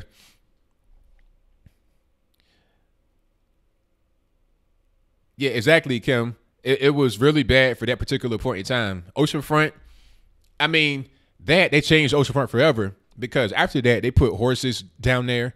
Like, if you go to Virginia Beach Oceanfront, you're going to see police on horseback. Like, I know one time I was down there when I was a teenager. I was with some friends, and one of my friends went behind the Taco Bell to urinate, and a horse rolled up on him to get him away from the back. Like, as he was peeing, a horse ran up on him, with with an officer on the back. Like, if you littering, public urination, intoxication, stuff like that, they get you right away. If you cursing and stuff a lot or arguing, if you stand too much in one place, they get you along. Like, they don't really. They know how to prevent fights from happening and riots from happening because they don't want the same thing to happen again. Yeah, them horses. Yeah, you don't want to get trampled. I've seen people get run over by a horse. Like, I saw somebody get like hit by a horse. It's like get hit by a car. Yeah, it's no game. They run right up on you. The dude, he was like right there, and he said the horse came like it nudged him. It kind of pushed him. Imagine if it kind of like it just kept going and trampled him. It'd be a wrap for the guy on the horse. Let me see. Thank you to John Reagan. Thank you for your coverage on the real situations that we should be seeing on TV. And I see that. I forget what that means. Where we go. I don't know, but thank you for that, man. Definitely appreciate it. Shout out to Brandon for your donation. And shout out to Carl's Opinion, who says, "Hey, Mr. Logan, how are you doing? You never call, you never write." Thank you for that, man. Definitely appreciate you for your support as always and your very generous donation. Yeah, it's about prevention, Will Morris. The prevention, that's the name of the game down there in the ocean front. They got them signs out there that say no cursing, and on those signs it's like a little speaker, and the speaker will blast out jazz right around 2 or 2:30. You can't be at the ocean front past 2:30, 2 o'clock. If you're down there with your car parked, they'll tow it. I done got my car towed at least about 2 or 3 times. You got to pay $100 or more cash to get it out. Where we go one, we go all. There you go. Where we go one, go. Where we go one, we go all. There it is.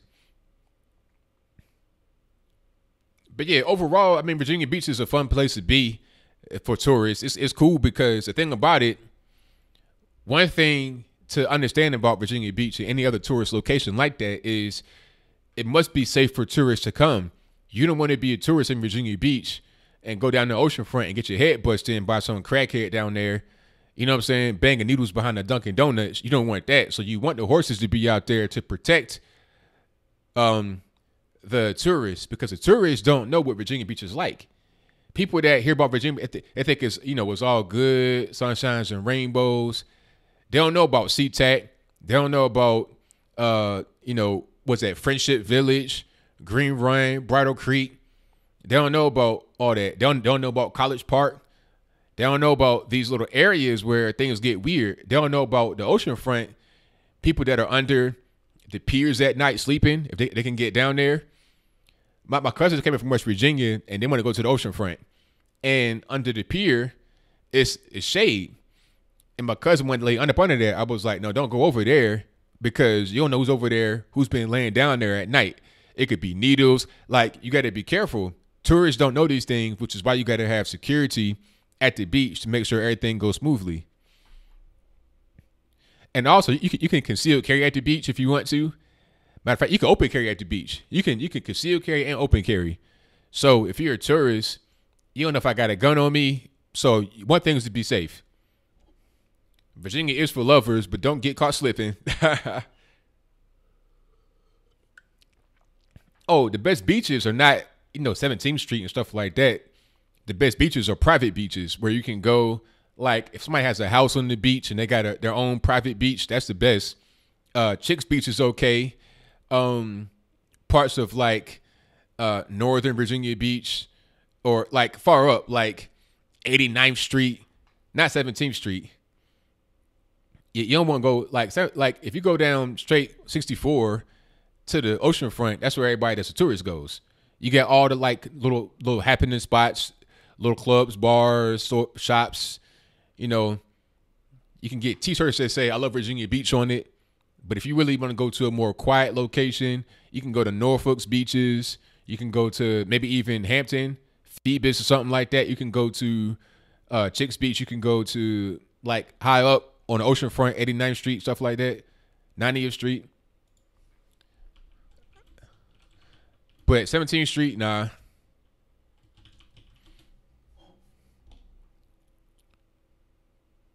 Is it 90th Street? I don't think it's that many streets. I know that it's just it's high up. 40th Street.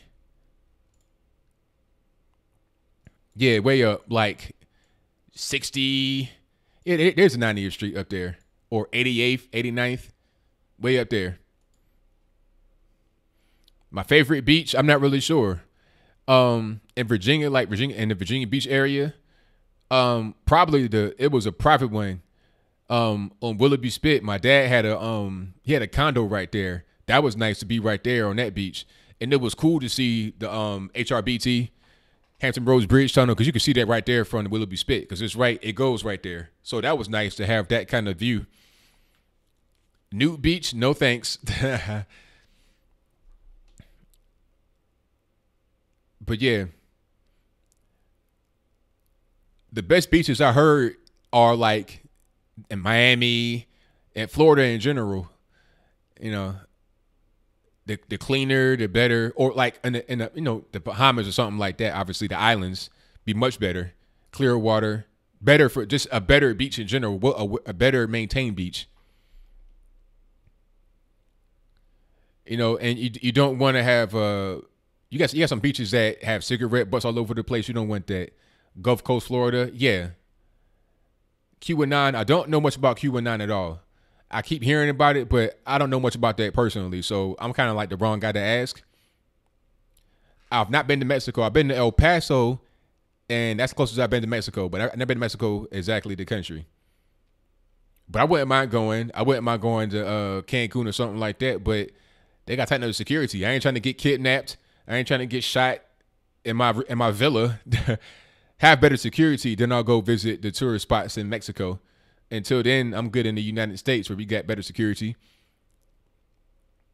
A shout out to Carl's Opinion, who says Nevada has the best beaches. Are there beaches there?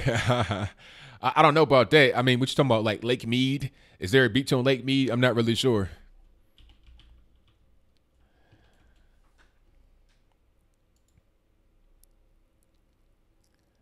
Let me see. What else we got here? Destin Beach. Yeah. I keep hearing about Destin because Destin is not far from us in Chattanooga. People in Chattanooga, they go to Destin because it's like 5 hours maybe from Chattanooga. It's just straight down. You just go through Georgia and you're right there pretty much.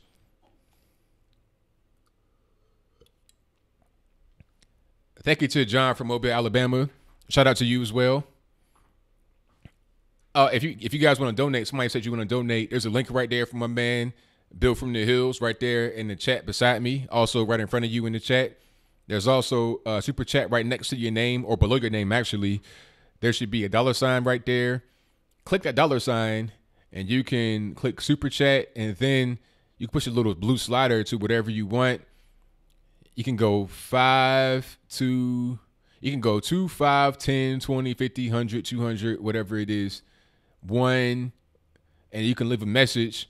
Or you could put your own custom amount in there. If you tap, I think the little number field, you can put your own amount in there and do whatever you want to do that way. But let me get to this call right here. I think the little... There was somebody on the line I'm speaking to. Joshua. All right, Joshua, what's going on?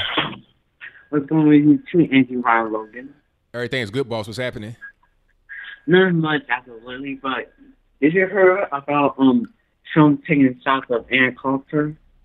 Yeah, I saw that. Yeah, I saw that. Yeah, and I wasn't really mad at him for doing that because Ann Coulter, I think she can do a lot of good for conservatives, but sometimes she goes over the top and does not know when to cease.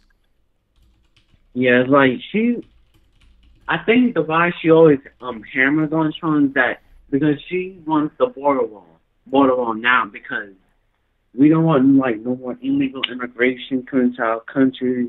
Like you see what's going on in California, like illegal immigrants allowed to vote in local elections in California, and I think she really knows about that, but she goes too hard on it sometimes. Yeah, she does go a little bit too hard, and I think that can be counterproductive because if you're trying to get things done in a correct way, it doesn't make any sense to constantly be trying to attack the president. Like, I understand she wants to get things done and she wants to hold Trump's feet to the fire, but no need to be so divisive and kind of hateful with your rhetoric. Yeah, like I watched Vincent Jones the White Irving video like minutes ago about it. Like he agrees with Ann Coulter. Like we need like the border wall, and like Trump is not doing all of his promises like drain the swamp, mainly drain the swamp because he disagrees with John Bolton. I also disagree with John Bolton and Jared Kushner as well. You said what now? I didn't quite catch that. He said that he disagrees with John Bolton because he's a neocon warmonger and Jared Kushner as well. Oh, I mean, I don't see any kind of warmongering going on in the Trump campaign because he's trying to pull people back. He's trying to have peace in North Korea. But John Bolton wants troops to stay in these Middle Eastern useless wars because of they're trying to do regime changes. Well, I don't know about that. I mean, I think that people can say that, but I think what's really going to happen is that we're not going to be in all these different wars that's going on. So, that's not really a thing in my opinion. Yeah. And also, you heard about what they do to Michael Jackson? What about him? They deleting his music off of radio stations and completely erasing the episode from The Simpsons way back in 1991. Yeah, that's crazy. I mean, I think that there's some guilt with Michael Jackson. I think that Michael Jackson does have some issues, but I mean, the episode of The Simpsons you're talking about, that was a classic episode. See, my thing is this. My thing is this, Bill Cosby was a monster. Like the actual person, Bill Cosby, the human being, the real guy in real life. But the Cosby Show was great. It's undeniably great. It's an all-time classic. So keep that show on TV. I really enjoyed that show. It was a classic show. But Bill Cosby can go to the penitentiary for all I care. That doesn't mean that the Cosby Show is any less great. You shouldn't take it off the air because of what the person that was behind it did. Because the thing is this, there's a lot of shows that are on television right now, a lot of songs you hear on the radio that were produced or star or are funded by bad people. That doesn't mean that the art itself is no longer valid and shouldn't be seen anymore. You see what I'm saying? Right. Yeah. But absolutely, 100% agree with you on that. Like, it's just sad what they do to him. Like, he's the king of pop. The king of pop. He's the king of pop for a reason.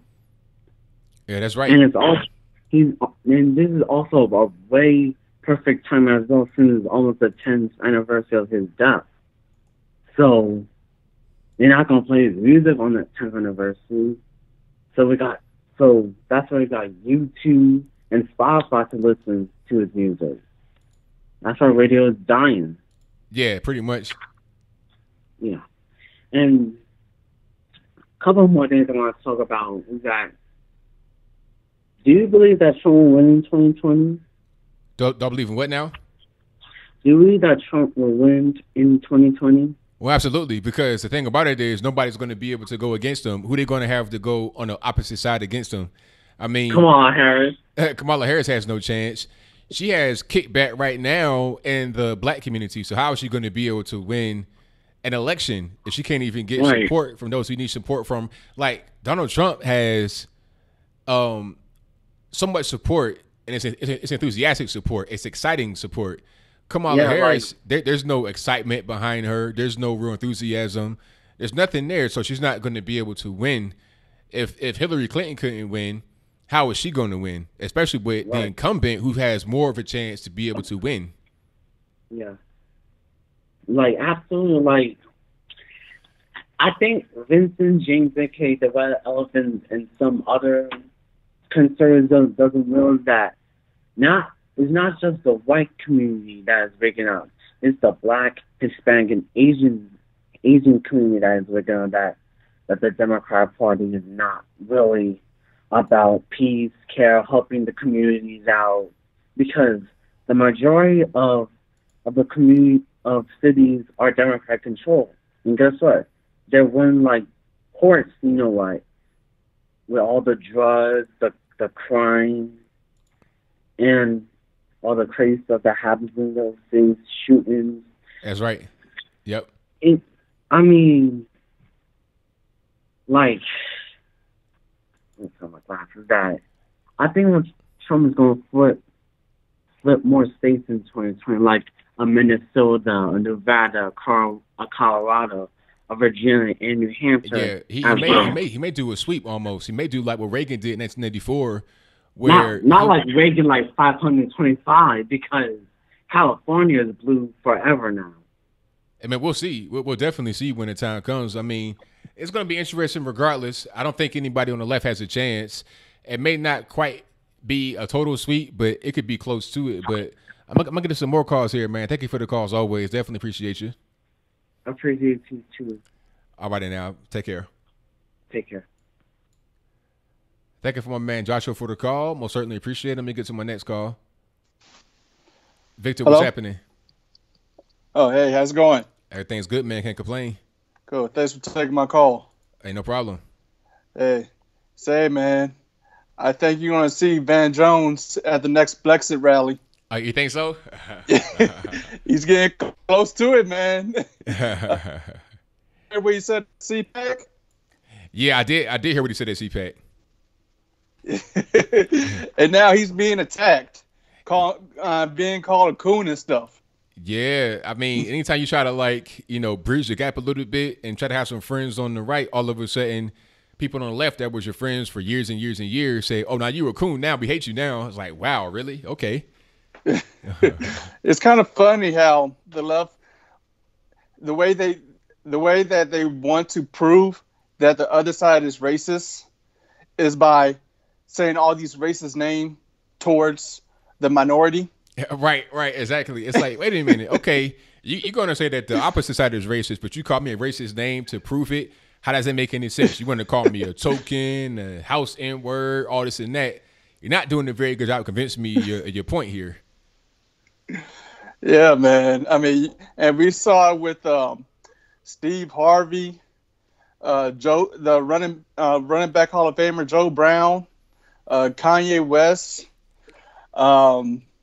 and Herschel Walker, and I mean other people. In fact, it's kind of, what's so funny with Steve Harvey, how this one black guy called him a mediocre Negro. Well, you're talking about that mediocre. I forget his name. I know you're talking about though. Yeah, well, that mediocre Negro did a lot more for the black community than he did. Oh, that was Mark Lamont Hill, and then it was funny because he had ties with Farrakhan, had his own problems to do with that. So that was interesting to see. Yeah, man, and talking about the left and how the direction that the Democrat Party is going. I blame the DNC chair for it because he emboldened these people, especially Alexandria Cortez. You remember when he said that Alexandria Cortez is the future of the party? Yes. Yeah, exactly. When you say something like that, of course, they're going to get emboldened and run rampant, and they created this monster, and now it's leading to a big divide. Right. Yeah. So do you hear about the Covington boy? He's out for blood now. He smelled blood in the water. Now he's going after for CNN. Hey, I love it. You know, a quarter $1 billion. I'm with it all the way, and that's going to be interesting to see them try to fight that. Oh man, I want to see that play out. Yeah, I mean, especially with that Muslim guy, right? As a Reza Aslan or something like Reza that. Reza Aslan, yeah. Yeah, how you said that, man, he has a punchable face or something like that. Yeah, yeah. So that's going to be, I mean, talking about inciting violence on a minor for an untrue story. I mean, it's going to be a problem. It's going to be an interesting case to see for sure. Yeah, exactly, man. I hope that they learn to go back to journalism integrity and and get away from the bias and tell the story like it is. Absolutely. Yeah.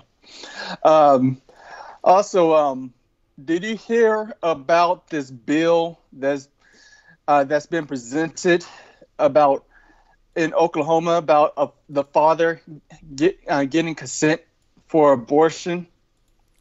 I think I did see that. Yeah.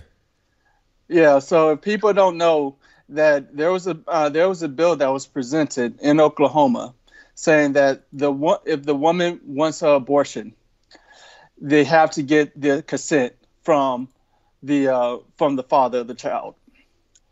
And I've been talking to people on Facebook about this, and regardless on what your position is, I think what we need to do is go back to knowing what the purpose of sex really is. Because if we go back to that, then I think it will resolve a lot of this abortion issue. I think that people are looking at sex as something that you get pleasure from. Yeah. Which that's not the purpose. That's a derivative. I mean, in anatomy and physiology, it's a reason why we don't call them pleasure organs or pleasure system, and we call them reproductive organs or reproductive system. The purpose of sex is to reproduce. That's and right. if we go back to knowing that purpose, then we could be responsible with our sex organs. If you could notice, especially in the Black community, the ones that's having these babies are the ones that's being reckless with their life. Yeah. Yeah. And now, if you see with the whole abortion issue, the ones that have an abortion are the ones that's being reckless with their life, and especially with being reckless of having sex. Absolutely. Yeah. Anyway, I heard you earlier to talk. You talked about Lent. Yeah. And a lot of people talk about what you're going to give up, but you could. There's also things that you can add into your Lent. Like for instance, for me, what I'm going to add is go to a old traditional mass once a week. And if people don't know, that's the Latin mass pre-Vatican II Council. So today church service, we call this the Norvus Ordo service. But before that, we had the Latin service where everything was said in Latin. And I'm going to do that once a week because I like the conservative feel of it, and as well as it feels more prayerful in that type of church service. And also, what I'm going to do for Lent is really concentrate hard on my prayer, because I think the direction that's Christianity that's going towards is a wrong direction, and I think that Christianity, especially in the Western world, need to go back to its traditional conservative roots, because we hear a lot of what's going on with the Catholic Church scandal, but there's also a lot of problems in the Baptist Church, and the Methodist Church may have a big schism, because recently they had a vote saying that we're not going to support homosexual church leaders and homosexual marriage. And now I think it's really mainly the Methodist Church in America have a huge problem with that. And it looked like they're going to break away from the whole Methodist body. So that's what I'm going to do for Lent. Really pray for Christianity to get back to its right direction. Absolutely. Sounds good to me. Yeah. So anyway, thanks for taking my call. Thank you for the call as always, man. Definitely appreciate you. All right. Bye. All righty. Great call from my man Victor as always. Thank you for the call. Most certainly appreciate him. And shout out to all you guys in the chat. We got a little while left. How many we got in the chat? 290 strong. Thank you all for being here. Again, I should be doing the tour soon. And you guys let me know where you want me to come. And if I bring some friends with me, where do you want us to come? Some guys you know, some guys you may not know. Where should we come? What's a good place? What's a good city to come to? And who should I bring with me? You let me know who you want to come with me. Alrighty. And shout out to Charles Kane, who says it works. Thank you for that. I guess you got the super chat going. Thank you for your donation. And shout out to Yafri Man. Hopefully I did not butcher your name, boss, who says just a donation. Thank you for that. Most certainly appreciate you. Mike from Queens, what's happening? Good evening, Anthony. How are you tonight? Everything's great, man. How about yourself? Oh, not too bad. Did you see that? I tweeted you a video, I think earlier today or yesterday. I forgot what it was. It was some guy on YouTube. Has a channel called Mr. Reagan, and he was talking about on how he was at CPAC. He was explaining on how Ocasio-Cortez and Omar and these radical new freshman representatives that got in, in 2018, on how they're backed by the Justice Democrats. I don't know if you've heard about them. No, I've not. And it was pretty interesting. Explain on how basically Ocasio-Cortez and Omar, they're just puppets, being controlled by people that are behind the scenes. And the Justice Democrats was actually started by Cenk Uygur from the Young Turks. Ah, okay, I see. And as you go up the chain of command, you find the people with the money. George Soros heavily donated to Ocasio-Cortez's campaign here in New York City. I know there had to be some involvement with Omar and Rashida Tlaib and Ayanna Pressley. And basically Cortez got in as a casting call.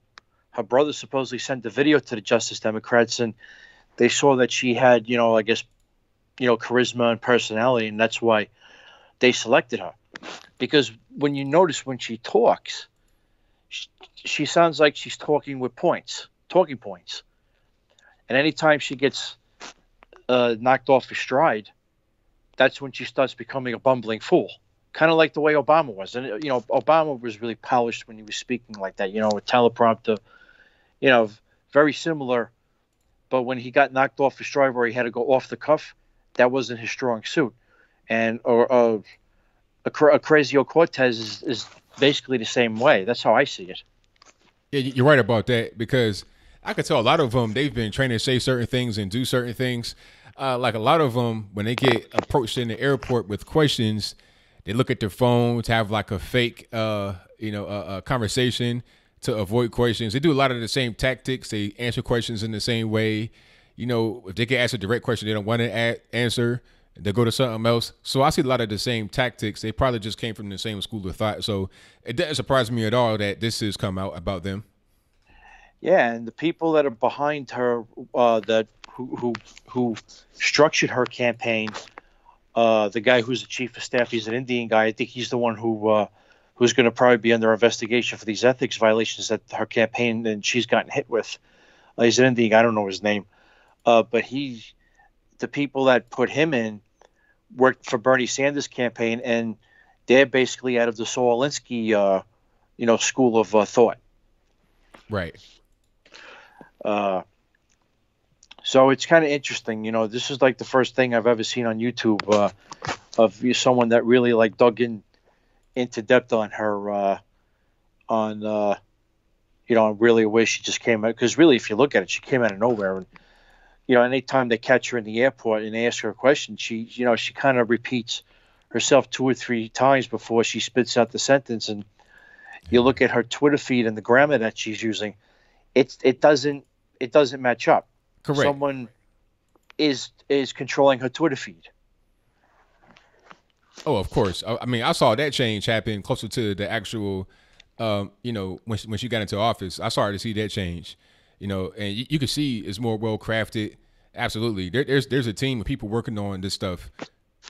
Yeah, you definitely see it's people that are more intellectual and that are writing up these tweets. Basically, she probably has English teachers now working, doing her Twitter, her tweets and whatnot. So other than that, just one last thing. Did you see Trump finally went back at Ann Coulter, because Ann Coulter has been running her mouth the last few months about the wall and this and that, and he finally, put her on notice. He had enough. He had enough, and I was like, okay, somebody said it finally, because it was just getting to be too much. Ann Coulter does do or has done a lot to help conservative values and points, pushing them forward. But like somebody was saying earlier, she doesn't know when to stop. At a certain point, it's like, okay, you made your point, you went to the wall, but there's no purpose in trying to attack the man every time he does something you don't like. And it seems like this is every time he tweets is like, she said something negative. So it's like, okay, what side are you on here? Come on. So I was not surprised at what he did. I was like, finally, somebody said it. Yeah, well, it was going to happen sooner or later. So, all right, listen, on that note, I'll talk to you soon and have a good night. All right, thank you for the call, man. Definitely appreciate you. Take care. Bye. All right, thank you to my man Mike from Queens for the call. As always, most certainly appreciate him. You guys are great in the chat. We still got 284 rocking live. If you are just now coming into the chat, or you've been here for a little while but you haven't pushed the like button, please do so. push that like button, the thumbs up. Give me that. I really appreciate it. Also, share the video. That'd be fantastic. And also, just go to my website. I got new merch. I got new shirts. Matter of fact, I'll put a shirts up in a minute before I go ahead and get up out of here. But I'll take this next call. 470, you know the line. Who am I speaking to? Hello. Oh man, I thought that. Hey, Anthony, how you doing? What you thought, Anthony? I thought that you were gone. You weren't going to call in. I thought I could just escape. No, Anthony. When I hear you, I see you on the TV, and I hear your voice. You know I'm calling and coming in. I see. How you doing this Saturday, Anthony? I'm okay. I'm fine. That's so good to hear, Anthony. I'm just getting ready to put my makeup on. I'm getting ready to go out in Atlanta tonight. I bet you are. You know it, Anthony. Straight to Midtown, to the Bulldog. You more than welcome to come if you ever in Atlanta, Anthony. I'll pass on that. Thank you.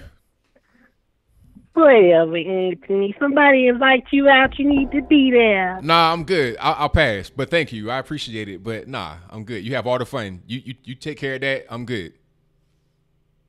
I sure will, Anthony. We're going to be having the rainbow party. You need to come down here one day and bring your friend with you. But anywho, Anthony, I heard you on here earlier talking about Jussie. Why you talk about Jussie like that, Anthony? What, he going to jail? No, he ain't. He getting 16. He got 16 felony counts on his back. What you think about that? Well, then I'm going to go do me a felony so I could be in there with him. Maybe we could be cellmates and I we bet. can build an empire in prison, Anthony. That's not really how that goes, but hey, whatever you want to hear to make yourself feel better, it's all good. Ain't even worry about it. Whatever, Anthony. You always got an attitude about somebody trying to have some type of good relations, Anthony.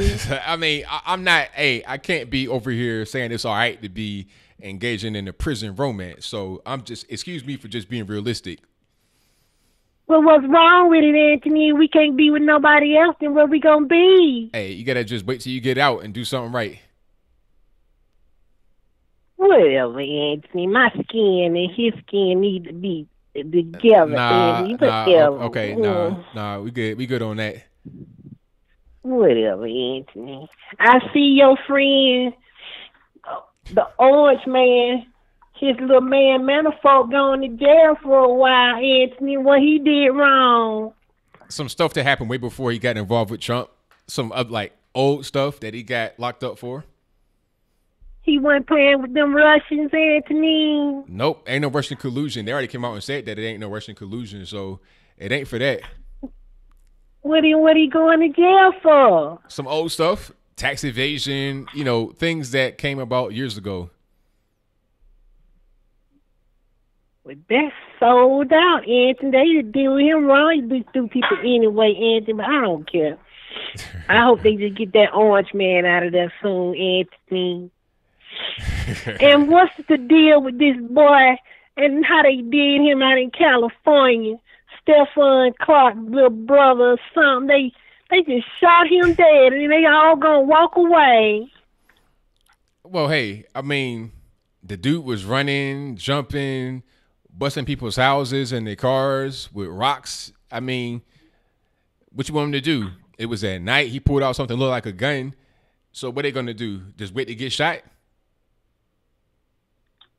Well, they could have let him go in the house and get his ID or whatever, Anthony. They had to shoot him dead. Why you always for them people, Anthony? You need to. I'm saying he could come to the rainbow. He won't. Nah, I'm good. He wasn't trying to get no ID. He was trying to run away, and then he was trying to, I think, probably get shot by the police. He was suicidal, so that's what happened. So he needed to just get his own life together rather than trying to, blame somebody else and run away. If you say so, Anthony, you just You just with whatever them folks want to do, Anthony. You just with them people. We just need to bring you back to the rainbow, Anthony. Nah, I'm good. Never been there, and I'm not going to make a visit, so I'm straight. You have been to the rainbow, Anthony. I have not. Ain't nobody. Okay, Anthony, if you say so. Maxine told me to bring you back to the rainbow, Anthony, and you know I'm going to get you back right. But anywho, you know Maxine Waters, Auntie Maxine. She's your auntie too, Anthony. Nah, that's not my auntie. That might be your auntie, but we ain't no kin. We ain't no relation. Whatever, Anthony. But anywho, Anthony, when you gonna do the show with your Brexit friends, Anthony?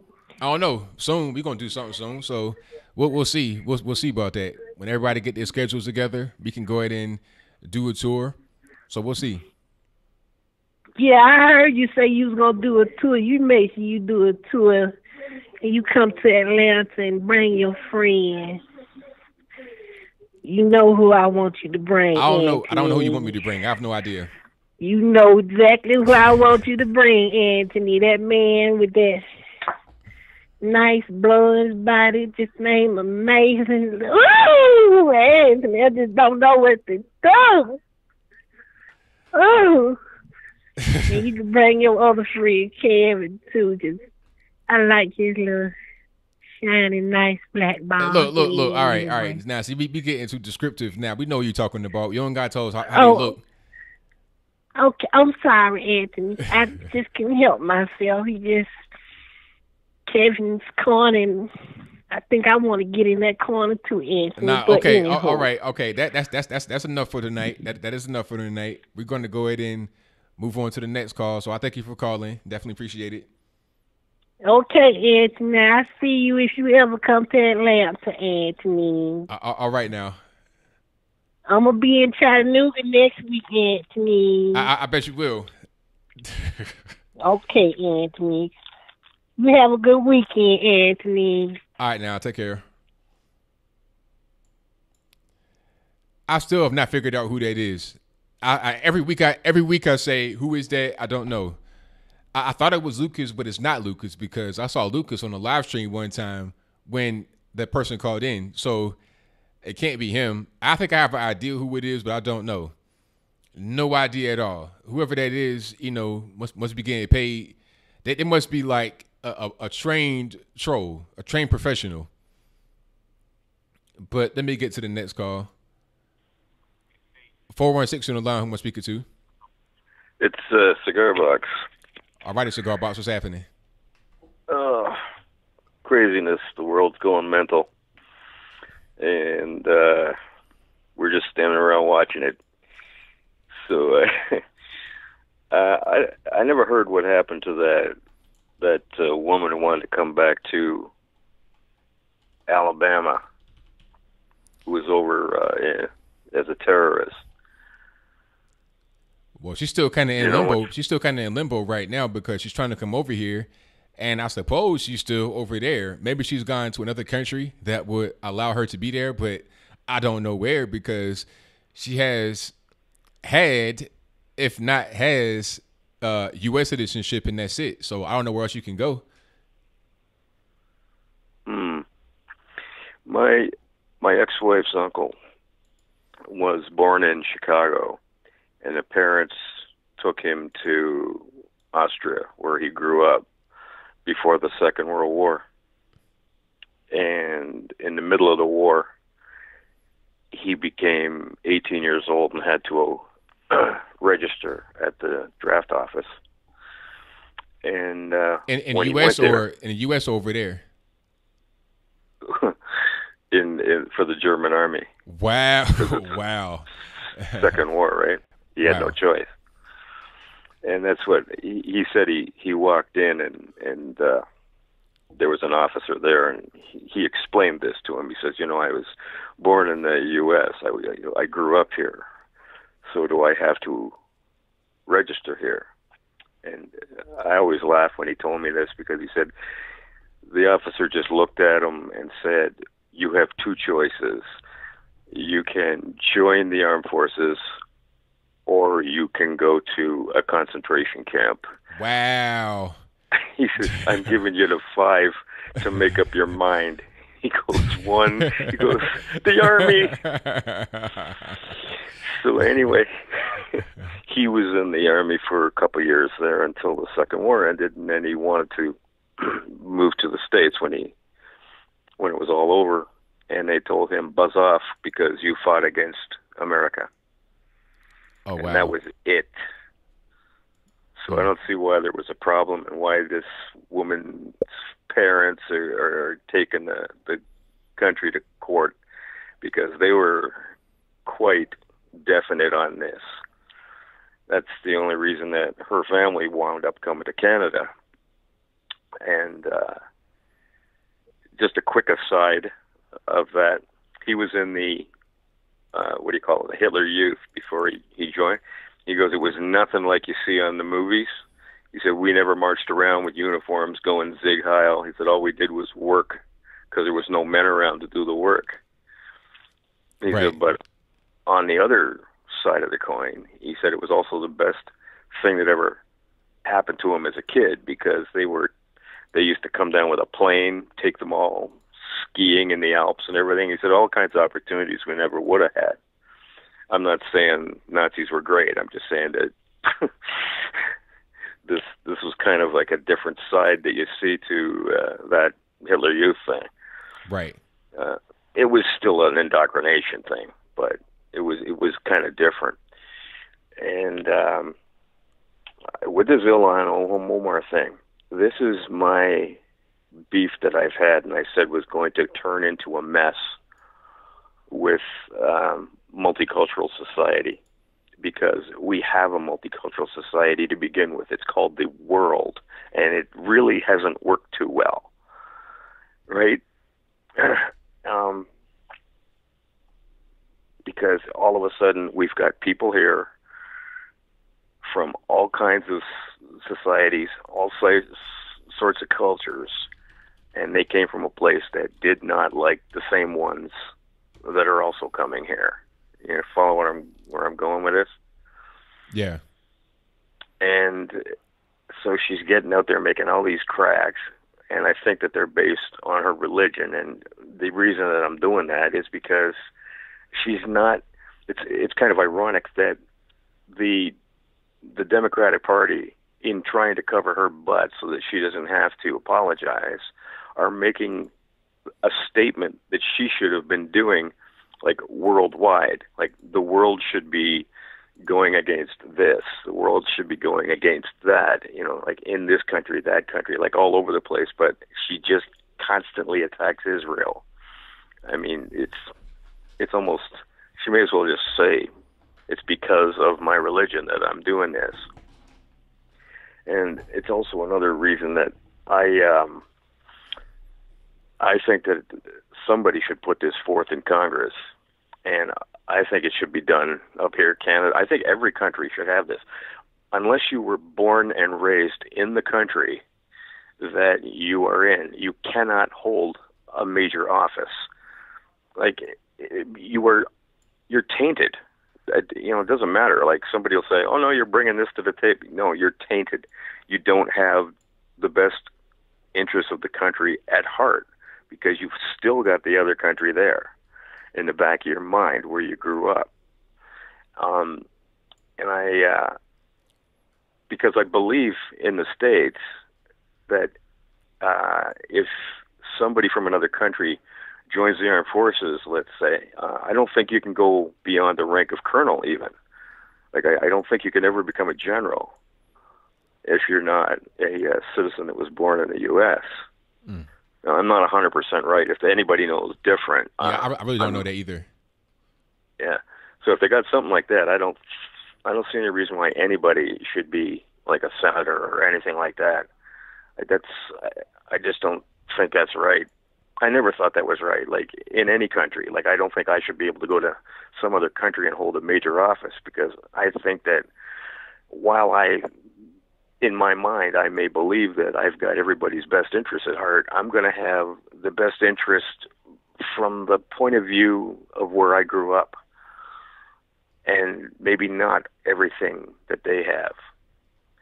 So anyway, I'm going to let you go. Thank you very much for listening to me, and I'll talk to you later, sir. Have a good night. Thank you for the call. Definitely appreciate it. All right. Thank you to my man Cigar Box for the great call.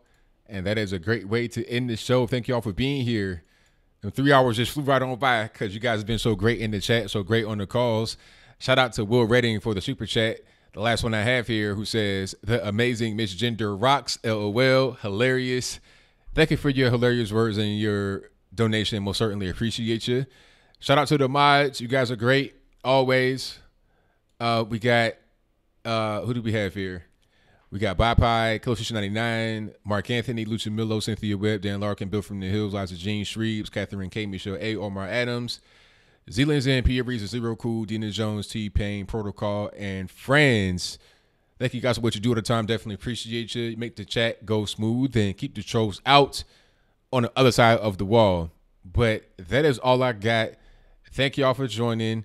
I appreciate you guys for being here as always. I will see you guys again live on Wednesday coming up, and I'll be posting video all throughout the week. I'll be here. What up? I'll be doing some stuff with Will Johnson again pretty soon. Also probably with Jermaine Baccio and others. Some of the Blexit guys will be doing some stuff on streams, and hopefully we'll do some meet and greets. That's my next thing. I want to do more meet and greets. Oh, before I close up, let's look at some of the shirts I have. If they'll load up right quick, let's go ahead and get that loaded up. Okay, it doesn't. There we go. Let's load that up. So these are my shirts in the store. You got the regular ABL shirt. You got the Trump Pence 20. All these are designed by me, by the way. You got the blue.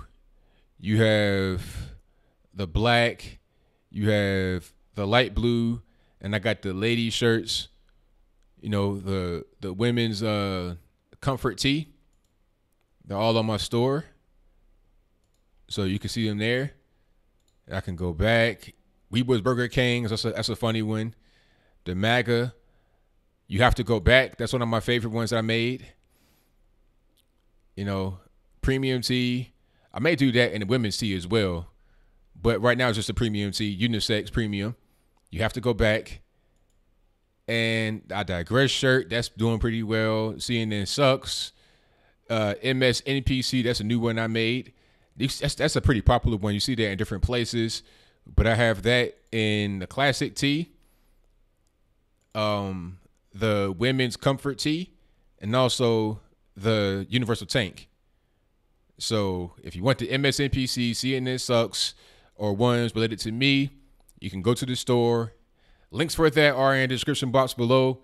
There should also be some under the video if you do not have ad blocker on, or if you don't have YouTube Red, because it's an ad. You should be able to see it there. But all those shirts definitely go to the cause. It's like a donation. You get a tangible item with it. If you want those, they're there. I also have some more hats coming out. The MAGA hat I wear is not my hat. That's a friend of mine. They have their own brand, but I'm going to have more hats that are just a little bit different. And I got more flags coming.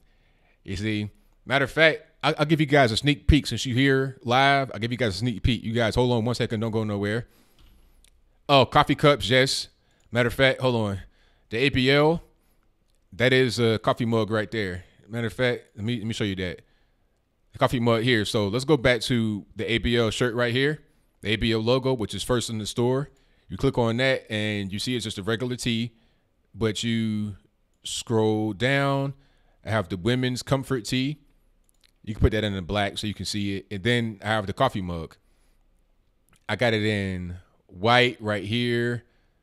I have it in pink, green, black, and yellow. The most popular one that I see gets ordered is the white. So that's available if you like it. Right there, ABL mug. I have one of them downstairs. It's a pretty nice size. It's not big. It's like about that. Yeah, it'll get the job done. That's like $15. So yeah, if you want to get one of those, they're definitely there. But let me show you guys a preview of my new flags I'm getting. You guys hold on 1 second. I'm gonna just bring that right on up. from my man BHE Designs. Okay. So let's put this up. Now, the flag I have is going to be black and white. It's going to be like this one here. This is black and white, but it won't have the blue line on it. This is a police flag. And this would be given away probably, but that's a different story. We'll talk about that later. Be black and white like this one, but it'll be a matte finish, so it won't be as shiny, so the lights won't kind of bounce off of it. And in the star field here, you'll have what's over there, which is, let me see if I can click this here, 1776 with the original stars. On this one, the stars are just like stickers. On this one, the stars are recessed in there, they're carved in there. You can see the detail in it. You can see it in the 76. That's all carved work. And then it has We the People on it. That's a nice little detail of that. And that's how it looks there. And they don't have a full one up, but that's pretty much how it looks right there. Has We the People, and the We the People, that's going to have white in it so it stands out more. And then the star field, of course, it has 1776 with the circles around it, with the star field around it, the original stars. And I have a hat that I made that matches the flag, black and white, and it has the same star field. It does not have We the People because it might have been a little bit too much to put on the hat. But I'll have one more hat that has We the People right here on the front. It'll be the trucker hats and also just the regular snapbacks. And I might even do a beanie like that. So you're going to see much more apparel and stuff coming from me. And I'll do an unboxing of these live so you'll be able to see what's going on. But I'm over my time. Thank y'all for joining. Most certainly appreciate it. Be looking out for the unboxing of the flags, the new merch, all that good stuff, and much more. That was just a sneak peek. You haven't even seen the half. So that'll be a wrap. And until next time, y'all be safe. I'm out. And peace.